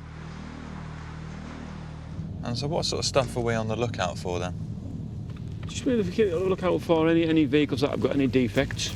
That'll give us a good reason to stop them. I was going to say, do you have a kind of just sense from looking at a car? You kind of go, that car just feels a bit off. I'll go and have a look at that. Without a doubt, yeah. And you also find out the older cars tend to have more defects. You know, the lights will be out on them or something like that. It's not long before Andy gets behind a car that's seen better days. What are you thinking about this car? Well, the number plate's filthy for a start, so I can't read the registration number. The rear window's demisted, so he won't have a clue what's out the back of his window. Another reason. So we'll have a look and then see what we can find with it. But until you stop it, you don't know, do you? A few people in it, by the looks of it. As soon as Andy gets alongside the motor, he spots a potential disaster waiting to happen. Go and get pizza. Now, was it your car? Why hasn't this baby got a appropriate seat in the back? In a crash, you're twice as likely to die if you're not wearing a seatbelt.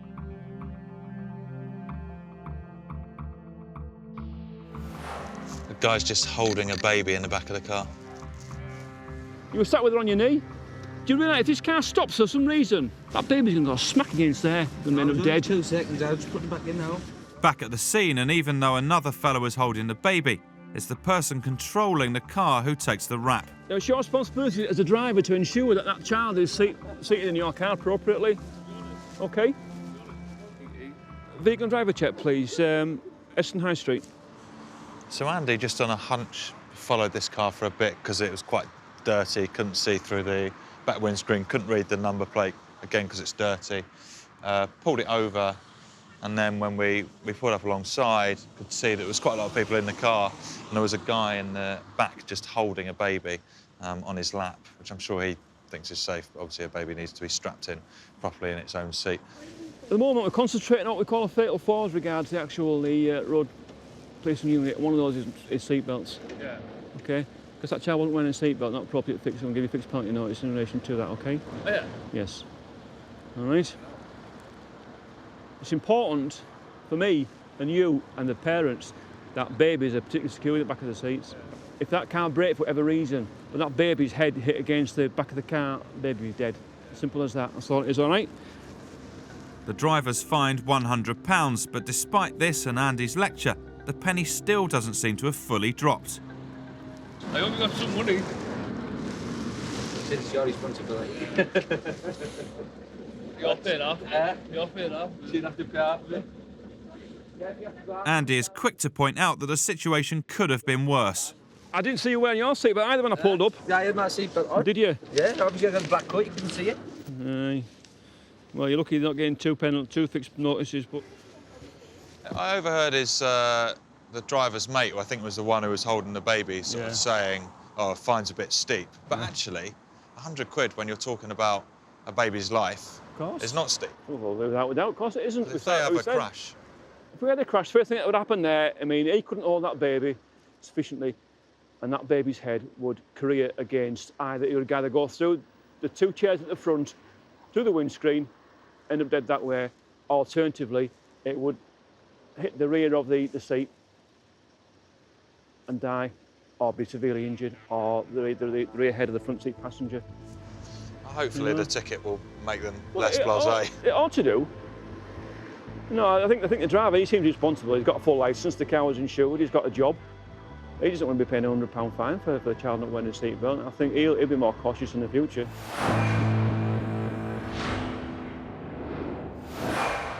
So at the end of my shift out on the roads, I've seen drivers on their mobiles, drivers without their seatbelts on, drivers speeding. I've experienced for myself the impossibility of driving under the influence, and I've seen the tragic damage that the fatal flaw can bring. The most heartening thing, though, is that the Interceptors are out there every day on the front line, tackling these issues head on. Get on the floor! The fail of the stop. The Interceptors are back. One jaw naked. In a brand new series with unprecedented access to one of Britain's toughest units. Race! Riding in the front seat, we follow their every move as they battle the bad guys.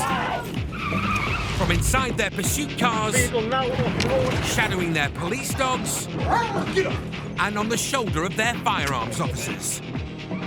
Get your hands on your head! Police Interceptors, the best weapon in the war on crime. On your knees. Get on the floor! Get on the floor! And that is why we come to work. Coming up, a battle in a back garden. Get out now! Get on the floor! A snowbound stop and smash. The massive tree that's come down. And terror from a toppled tree. No, let's chill out. I'll take it on the way. Tell me to shut up!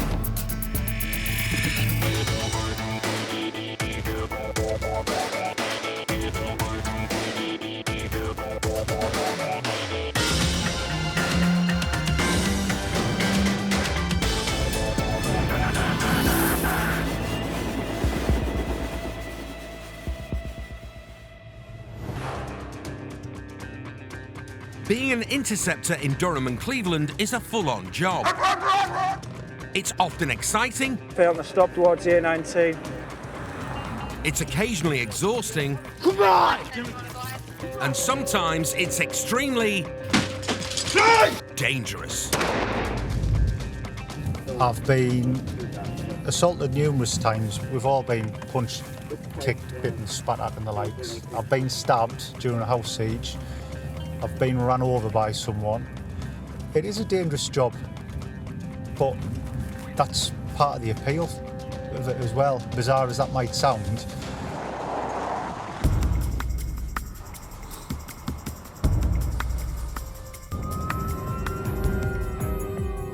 It's just before midnight, and Sergeant Kev Salter and PC Mark Rogers have been called to a domestic disturbance. There's a gentleman on a roof. He's intoxicated, refusing to come down. We're trained in negotiation tactics to a certain degree, so we'll try and get there. We'll try and get people out the area and put some sort of cordon on and negotiate with him to try and get him down. After 13 years on the job, Kev's dealt with a lot of situations like this. What's apparently happened tonight is it seems the man has climbed onto a roof following a row with his girlfriend and her mum. When Kev and Mark arrive, the rooftops are empty, but the girlfriend is out and at street level.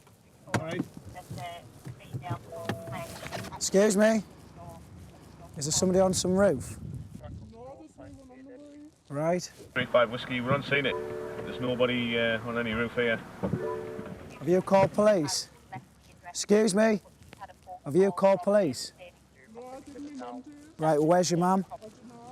Right, well, thanks very much for your help. You've been more than helpful. With the girl not providing much assistance, they decide to see if her mum will be able to spread a bit more light on the situation.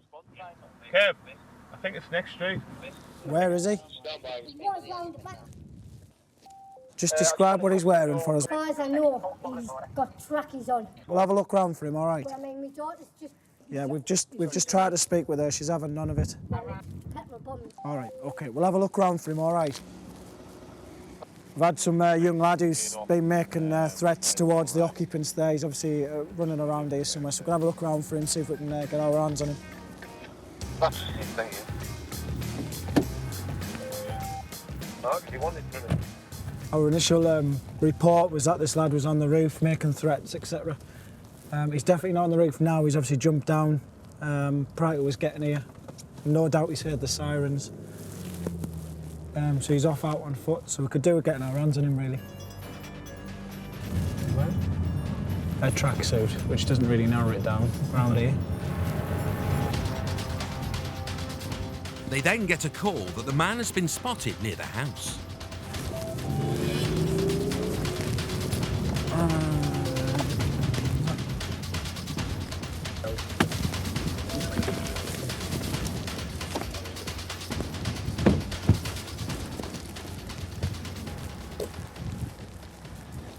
How are you, young man? Your hands out for us, please. Clearly not wanting to chat with Kev, he tries to make his exit. Get out now! Get on the floor! Get on the floor! Despite being pinned down, he's putting up a fight. Are you going to calm down? Take a deep breath, blink your eyes, and it'll come out. You're under arrest for taking the corrective damage. Right, you're going in the back of this van. Please, darling. I love you.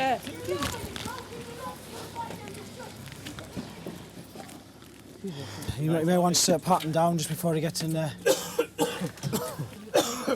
Are you all right? Yeah.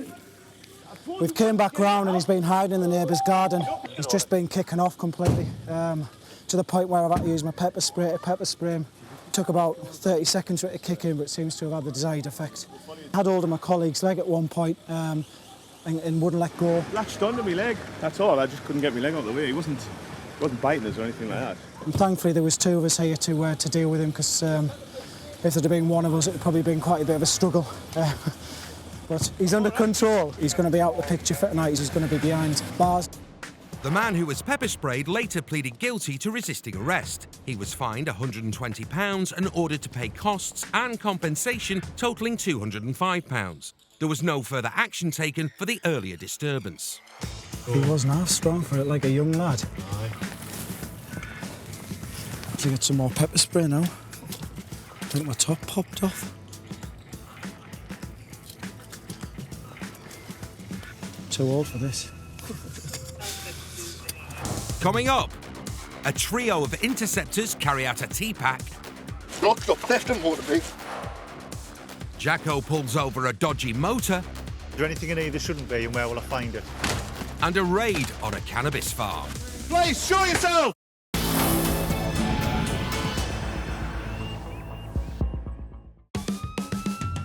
Pursuits are part and parcel of being an interceptor.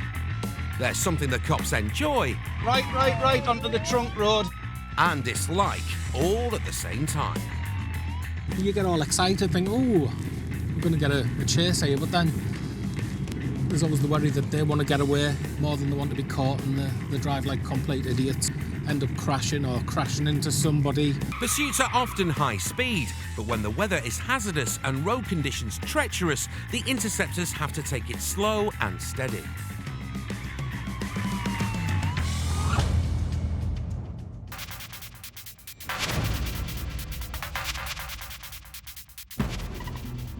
It's a snowy night in the northeast, and interceptor Richie Gatland is on the hunt for a stolen car. We've had a call from a member of the public stating that a family member's stolen his car, possibly going to an area in Newton Aycliffe, might be under the influence of alcohol as well. So we're just making our way down there now, see if we can intercept him. Formula One buff Richie is a big fan of world champ Lewis Hamilton, but knows even he'd struggle on the roads tonight. If the vehicle was to fail to stop, it is snowing, but it does make for quite difficult driving conditions, and it is hazardous, because ultimately we don't want anybody to be seriously injured or killed in a car crash. Richie's isn't the only unit out looking for the stolen car. A black Chevrolet Spark. 5 miles up the road, interceptors Chris Lear and Andy Wilson are also on the hunt for the car. It's a bit of guesswork really at the moment. The info is that it's possibly going to Aycliffe. The car has gone from Darlington, so we're just going to try and cover the routes in and out of Darlington to and from Aycliffe. 2 minutes later, Richie gets a call from Chris and Andy. They've got the stolen motor in their sights.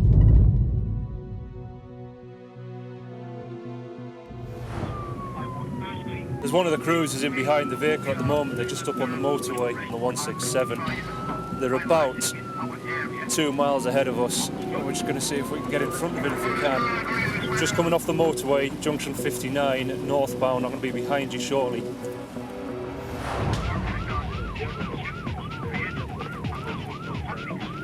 Richie floors the unmarked Beamer in a bid to catch up with his colleagues. And he's soon right on their tail. 5-3, I'm directly behind you, 3-4.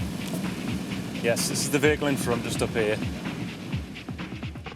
Now they need to wait for a third car to join them so they can carry out a controlled stop. What we're going to do at the moment is we're just going to hang back from it. I mean, we're in an unmarked car, so we don't look too suspicious. We just don't want to spook him. So we're just going to wait for a couple of the other units to arrive so we can do what's called a TPAC, Tactical Pursuit and Containment.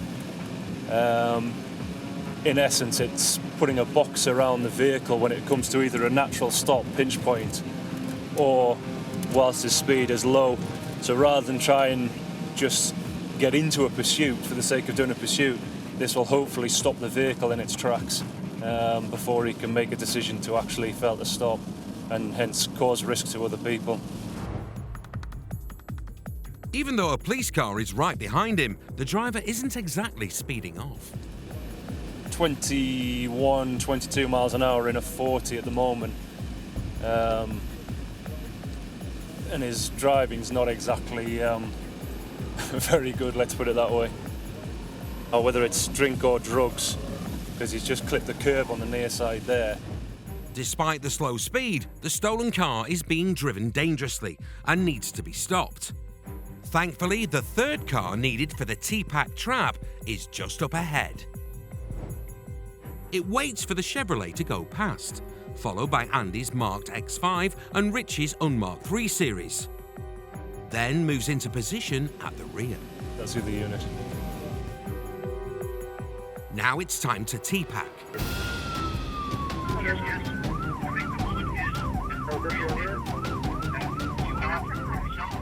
In the lead car, Andy's job is to overtake and get in front of the Chevrolet. In car 2, Richie's going to pull alongside it.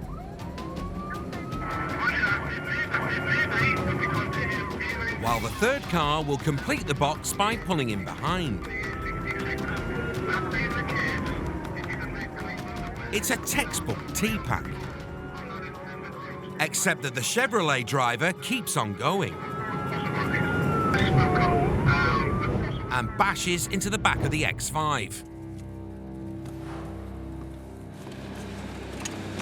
This bloke's snowy excursion has come to an end, and he gets an icy reception from the Interceptors. What on earth are you doing? You locked up theft and motor vehicle. The driver's nicked, Mind your neck in, you idiot. and it looks like he's been drinking. Are you going to take a breath test or not? The Interceptors have made a bit of a mess of the driver's clothes. What, look at the stairs? Look at the stairs, mate. I was going to get out of the car. My boots are muddy as well. You're not like me, you. It's not like getting his pants dirty. It's not like getting his going out jeans dirty. I think he was a bit upset that his shirt had been ripped on getting him out of the car. He's saying he would have got out the car and he would have stopped. However, he can't afford to take these risks. So I think the lads have, let's just say, quickly extracted him from the vehicle, and unfortunately his clothes have been ripped. He'll not be going clubbing tonight, I wouldn't have thought. But his clubbing clobber isn't the only thing that's been damaged. The cop cars have had a battering as well.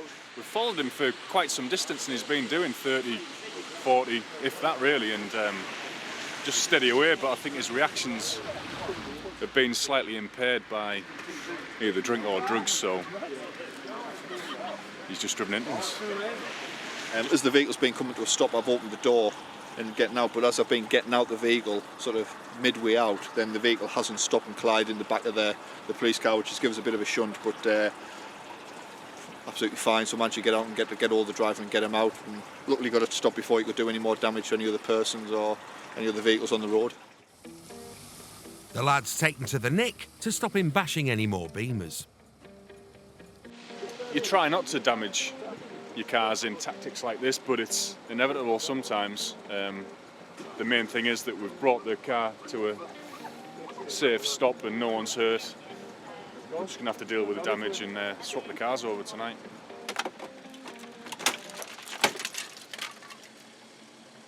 While Andy and Chris head off to get a new car, Richie has the glamorous job of clearing up the crash site.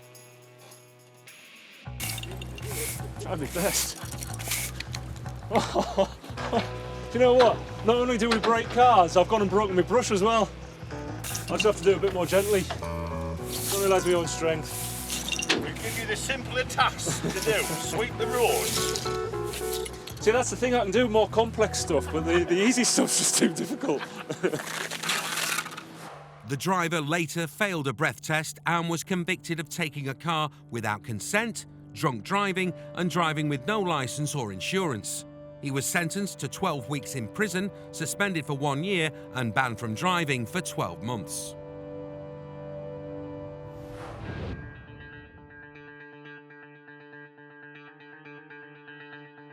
The UK cannabis market is worth almost £1 billion a year.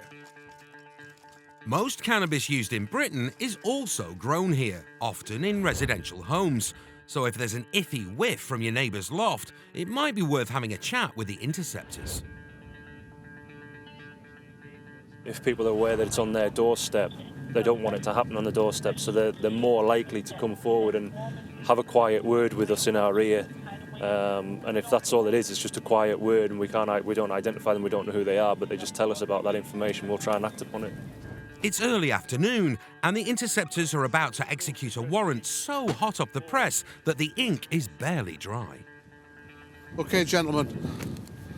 Local magistrates have just, in the last 3 minutes, signed this search warrant. Our information is that he is presently in possession of a rather large cannabis grow, which is very due to be harvested, and in fact there's information that he's about to be taxed. That doesn't mean that the Chancellor is about to go around and take 20% of them.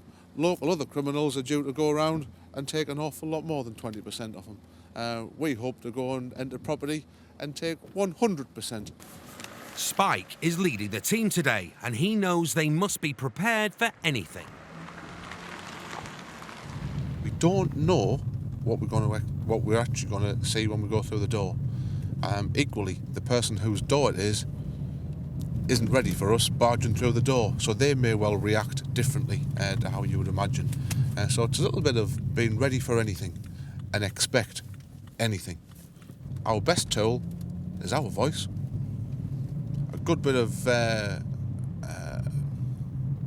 verbal communication with whoever we're dealing with. If push comes to shove, pardon the phrase, everybody's carrying parva spray, which I've got to say is horrible. That's like being hit in the face with a shovel. Fingers crossed, nothing like that's going to be required today. We'll just be able to talk to whoever's there. It may be we might have to raise our voice a little bit. Who knows? As they don't expect to be let in willingly, locked. The team has brought its own key, of the big red variety. Please, show yourself!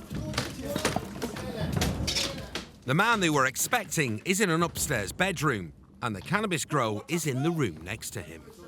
Wrong, but I don't do drugs. Believe it or not, I don't do drugs. You don't do drugs? Any weapons? No. There's an awful lot of drugs in there. He may not do drugs, but it appears he's a dab hand at growing them. At the moment, we haven't counted how many plants we've got there. We've wanted to leave things exactly how they are. Money-wise, if those plants were mature, they would be worth £1,000 each. Although they would certainly have a street value of £1,000 each. So some people maybe is looking at this thinking, crikey, look, the damage we've caused, is all this worthwhile? Yeah, if there's potentially 10 plants there or more, there's £10,000 worth. £10,000 of drugs, which could be out on the street, getting sold to your kids, my kids, next door neighbours' kids. Who knows? At the moment, we don't know why he's got them. What we know is it's illegal, and we've now took them. Now Spike and his team have to bag the plants and the equipment used to grow them.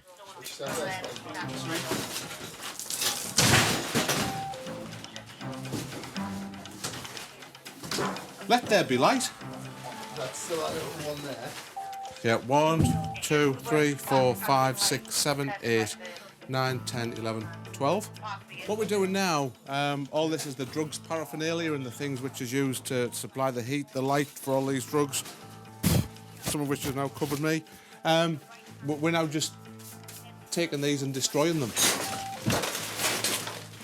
All this equipment is quite expensive equipment, you know, so hopefully by us taking this, it's going to prevent them from starting up again. However, this may be like a monster whose head you cut off, it then grows another head. However, we'll keep coming through the door. The Interceptors have taken down another cannabis farm. Job done. Except for one thing. And we're now just waiting for the door to be boarded up, because I would hate for someone to come in and steal something after we forced entry. And there's only one man for the job. I think I'm quite good at this. I'm better with a big red key. Back at the station, the dodgy farmer was cautioned for production of a controlled drug. His crop and growing equipment were later destroyed. Coming up, a hunt for a suspected car thief. He's not the brightest tool in the books. A roadside drug stop. And a fleeing driver puts lives at risk.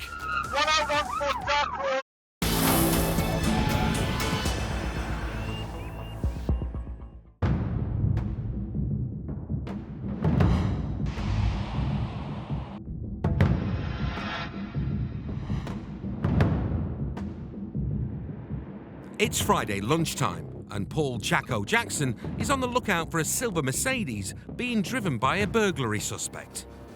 He's just south of Bishop Auckland when he spots it at a junction. Jacko attempts to stop the car by blocking its path, but the Merc manages to get past him. Yeah, it's a failed to stop. I've had it and that will stop at the junction. Now in pursuit of this vehicle, mid-ridge lane, and it's a left. The driver's not looking to get caught.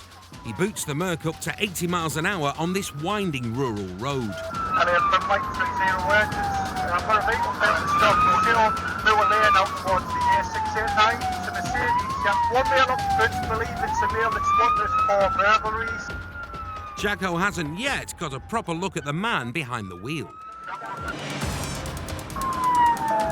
It's a vehicle he's suspected of using. I can't ID him. I've tried to walk him in there as a natural stop as soon as he's seen as he's taken off. So I cannot confirm it is our wanted male. Jacko's advanced driver trained, and with the Beamer's superior horsepower, he has no problem keeping the Merc in his sights. But the driver's not giving up, even using the other lane in a bid to shake off Jacko. The Merc now takes to the opposite side of the roundabout. It's wrong side of the roundabout. We're effectively taking the seconds. We're up towards Leasingthorne, Kirkbury. The Merc's now doing nearly 3 times the speed limit. But he can't escape the Interceptors. 81 miles an hour in the third, Kirkbury. As it drives through a village, the Merc seems to be being blocked by another car, but manages to force its way past it. Another Interceptor's joining the pursuit from the opposite direction, and the Merc narrowly misses hitting him head-on.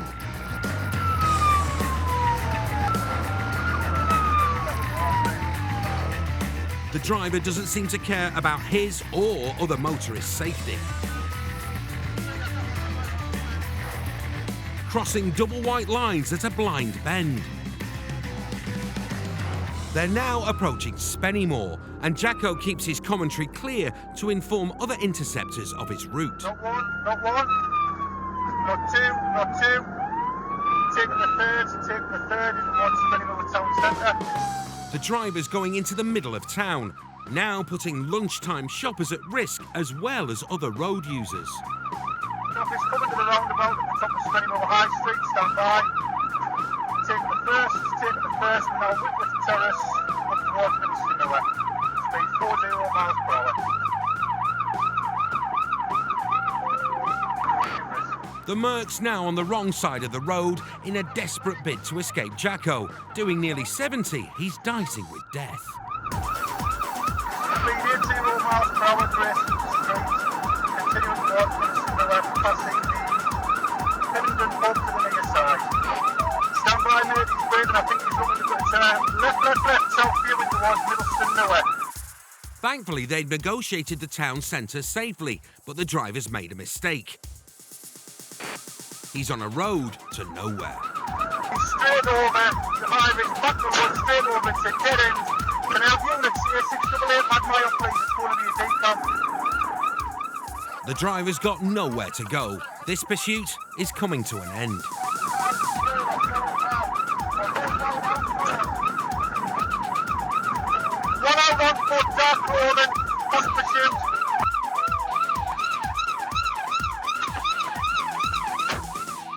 Jacko's on foot and soon catches the driver, who was later convicted of failing to stop, driving whilst disqualified and with no insurance, dangerous driving and breaching a suspended sentence. He was sentenced to 17 months in prison and banned from driving for 3 years. Last year, nearly 900,000 vehicles were stolen in the UK. The Interceptors are leading the fight against car crime in Durham and Cleveland. Cloned, rebadged, there's a bit of damage here. Stopping thefts from cars. Oh, goodness gracious me. Not that about them. And preventing the pain of having your car being nicked. When somebody has a vehicle stolen, you know, it can be their whole world falls apart.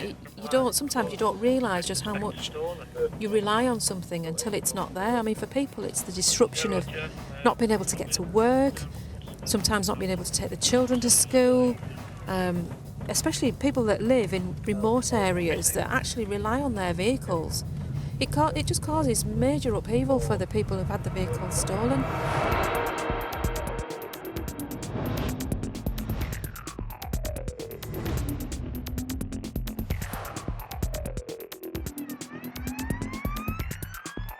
It's the early hours of the morning, and dog handler Justin Moffat is out patrolling the streets of Middlesbrough when a call comes in.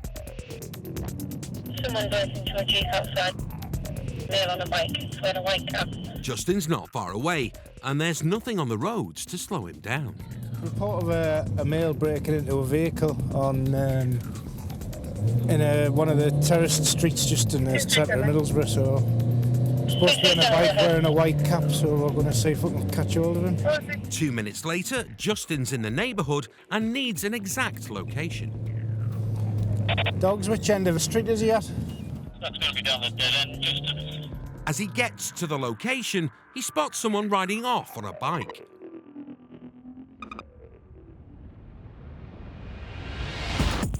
Yeah, his male, make it off. He's got a white floppy hat, light grey top. He can't go straight after the biker as the road is blocked, but this is Justin's patch and he knows the streets well.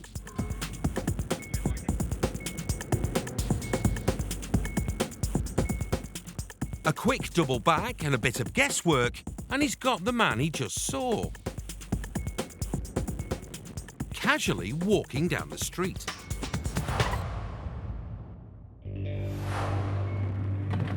Get on your knees! Do it now! That's what you get for... I was looking at you. They can now search the man, but suspect he may have needles on him. Stay there. You got any sharps on you? I do. Have you got sharps on you? Might. You might do. Where? I'm not too sure. If I get stuck by a sharp, I'm not going to be happy. Justin's found a screwdriver in the man's pocket. What? It seems he may have been doing some late-night DIY on a car. Are you going to get your belt back? No, he's not. Get in there. Watch your head.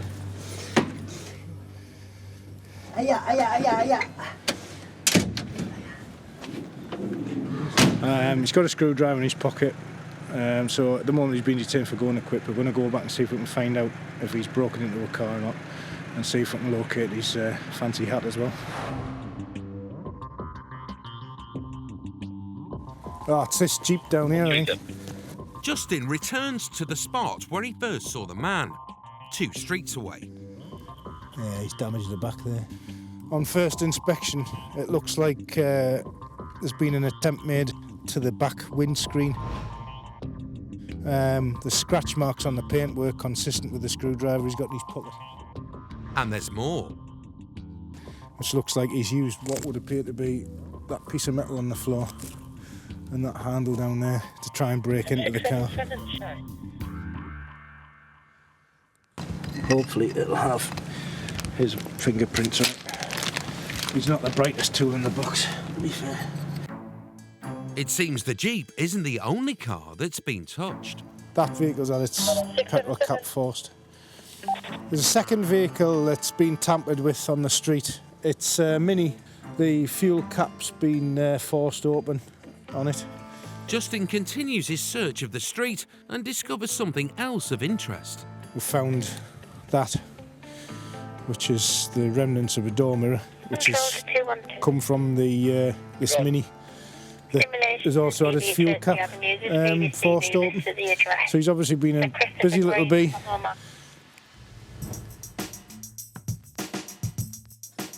Back at Middlesbrough Police Station, the man's locked up, but he's facing a fair few charges. We've got him for an attempt theft from one car, a theft from another car, going equipped to steal in relation to the screwdriver, and also the pedal cycle that he made off on was stolen late last year from an address in Stockton. So he'll be getting asked about all those items in the morning and see what answers he has to give. The charges of vehicle interference and theft from a vehicle were later dropped and no further action was taken.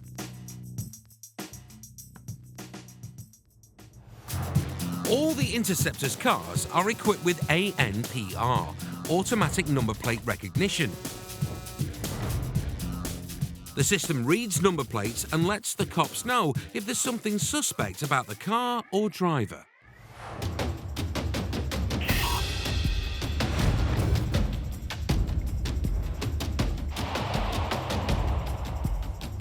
It's 2 a.m. and Interceptors Paul Jacko Jackson and Ian Bulmer are coming to the end of their shift when they pull over a car which is pinged up on their ANPR system. There's information on the car to suggest that you might be using drugs. No, definitely not. Are you a drug user at all? No. All right, I'm just going to search you, okay? Come out the way so we don't get knocked over. No, this way. That's the side you'll get knocked over at. You got any drugs at all at night? No, I haven't. You don't use it all? No. And are you known to police for anything? No. Never been in bother? No. The driver says he's squeaky clean, but Jacko knows that ANPR information carries a lot of weight, and he's not going to give up the search just yet. There's nothing on the driver, but everyone in the car needs to be checked. Just that. Just on the edge of it. This is loads of rubbish. Yeah, I just saw a little clear bit of plastic, like a bit of packaging or something. The passengers also clean. Now it's the car's turn to be searched. What's there in the boot? Under the coat? Big thing? The speaker? Right. Jacko's not bothered about the base bin. He's seen something in the back. Is that your empty bag that's at MCAT in? When did you last have some of that? Last week. Is there any more in the car? No. Nothing? You sure? Keep your hands where I can see them. The driver's still insisting there's nothing in the car. But Jacko finally finds something. So that's yours and that's MCAT? His persistence has paid off, but he's still not happy. You said you don't use drugs and you said there's nothing in your car, so you're lying on both counts. So I'll ask you again to save me some effort. Is there anything in here there shouldn't be and where will I find it? MCAT is a Class B drug. Just for the time being, I'm just going to put some handcuffs on you, alright? Just put your hands out in front of you. Possession can lead to a jail sentence of up to 5 years. Now it's time for a drug driving test. Because there's a cigarette in there that the tobacco is partially out of, all right, which is what people would do to prep a joint. And the fact that you've got drugs in the car anyway, I'm going to do a saliva test on you to see if you're drug driving, okay? Have you had one of these done before? I haven't. No. Have you had any cannabis recently? No. Do you smoke it though? No. Take your tongue out. I'm doing on here is getting your saliva and skin cells okay. And then I'll... It takes about 8 minutes to work. Good luck to them, yeah. But we'll check to make sure that you haven't got any drugs in your system, okay? Since the introduction of drug wipes, 400 people a month on average are arrested and charged for drug driving in the UK. But this man isn't one of them. However, he is being nicked for possession. And on the way to the station, the lad spilled the beans. Just before I put the lad in, I'll make you aware of something. He's been arrested, and whilst travelling down here, I've informed him that because he's been arrested, we'll be subjecting him to a full strip search, and he's disclosed he's got quite a bit of further MCAT in his pants. So we'll need to do a strip search. Do you still want to boot me in, or do you want to... We'll take him off and we'll do the search first. Earlier, this lad tried to lie to Jacko. He's since realised that the Interceptors can sniff out a porky pie a mile off. And because of that, he's going to be strip searched. Right, take your trainers off for us, please. Please, mate. Specifically, I want to do this, so first of all, turn around. He's not lying this time. So we've taken him straight to a cell to do a thorough strip search, and we've found a reasonable sizable bag of more MCAT. Right, this telephone. The driver was later convicted of possession of a Class B drug, fined £195 and given a conditional discharge. It's a good end to a long night's work for Jacko. People use the term lucky, but we're out there, do you know what I mean? The harder you try, the luckier you get. If we're in the office, we're not going to get lucky. We're driving the right roads at the right time, and the technology on the car helps us. So I'm not saying it's luck, I'm saying it's good placing. Still to come, a fallen tree crushes a car. The road is completely blocked and impassable. And causes chaos. No, let's chill out, I'll take it over. Don't tell me to shut up!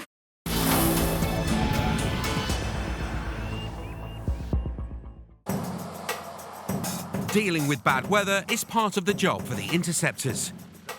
But rainy days have their pluses and minuses. Even though they make accidents like this more likely to happen, a good storm does help keep villains from going out on the rob.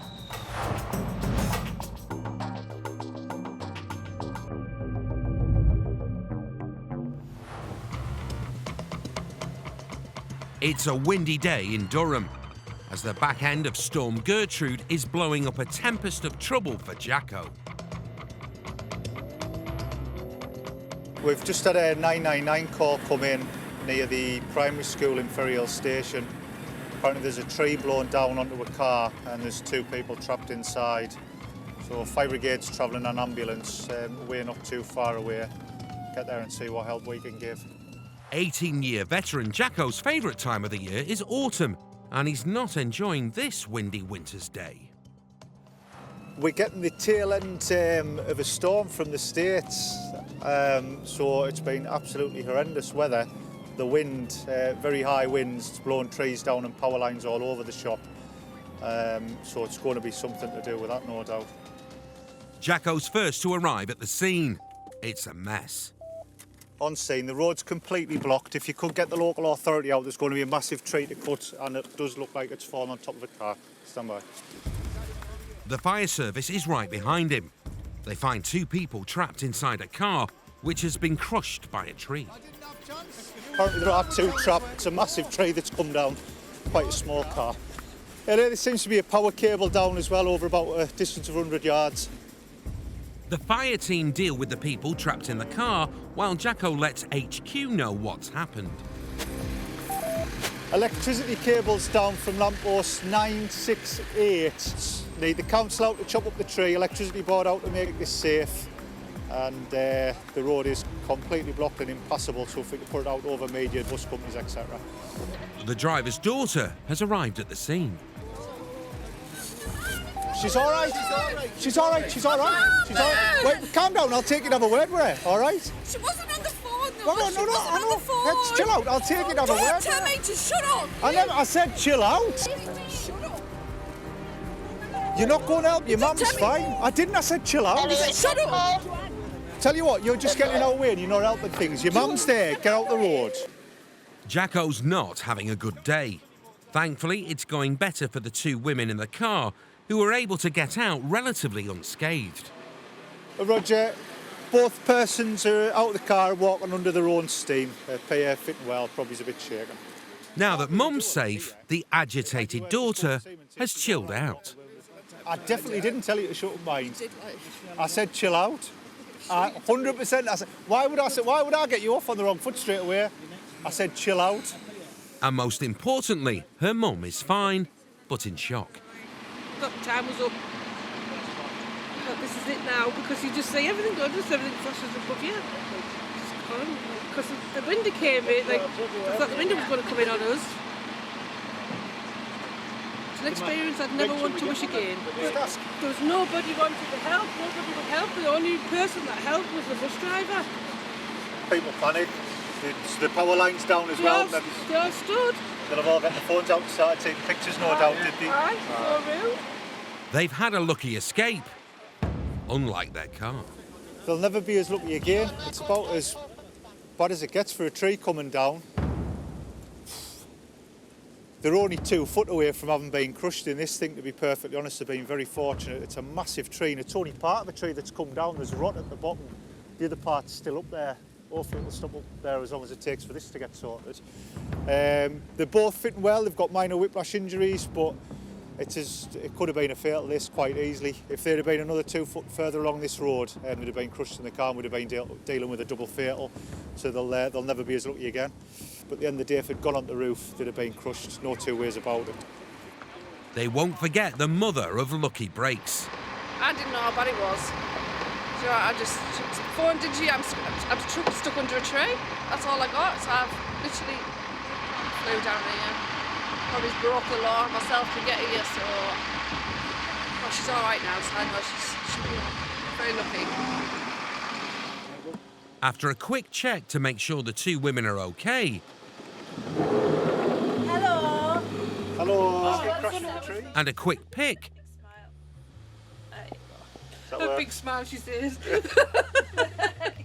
Jacko now has a lot to sort out. A strong gusts cause absolute devastation. Got the road shut for at least 4 hours, I would imagine. All the buses will have to be diverted. Council are going to be coming out to chop it down. Electricity board to make safe the area. Put new posts up. So yeah, weather like this, it causes absolute havoc for us. But the main thing is that everybody's emerged very minorly injured and in good spirits, really. So could have been a lot worse. I'll be banging the lottery on if I was them this weekend.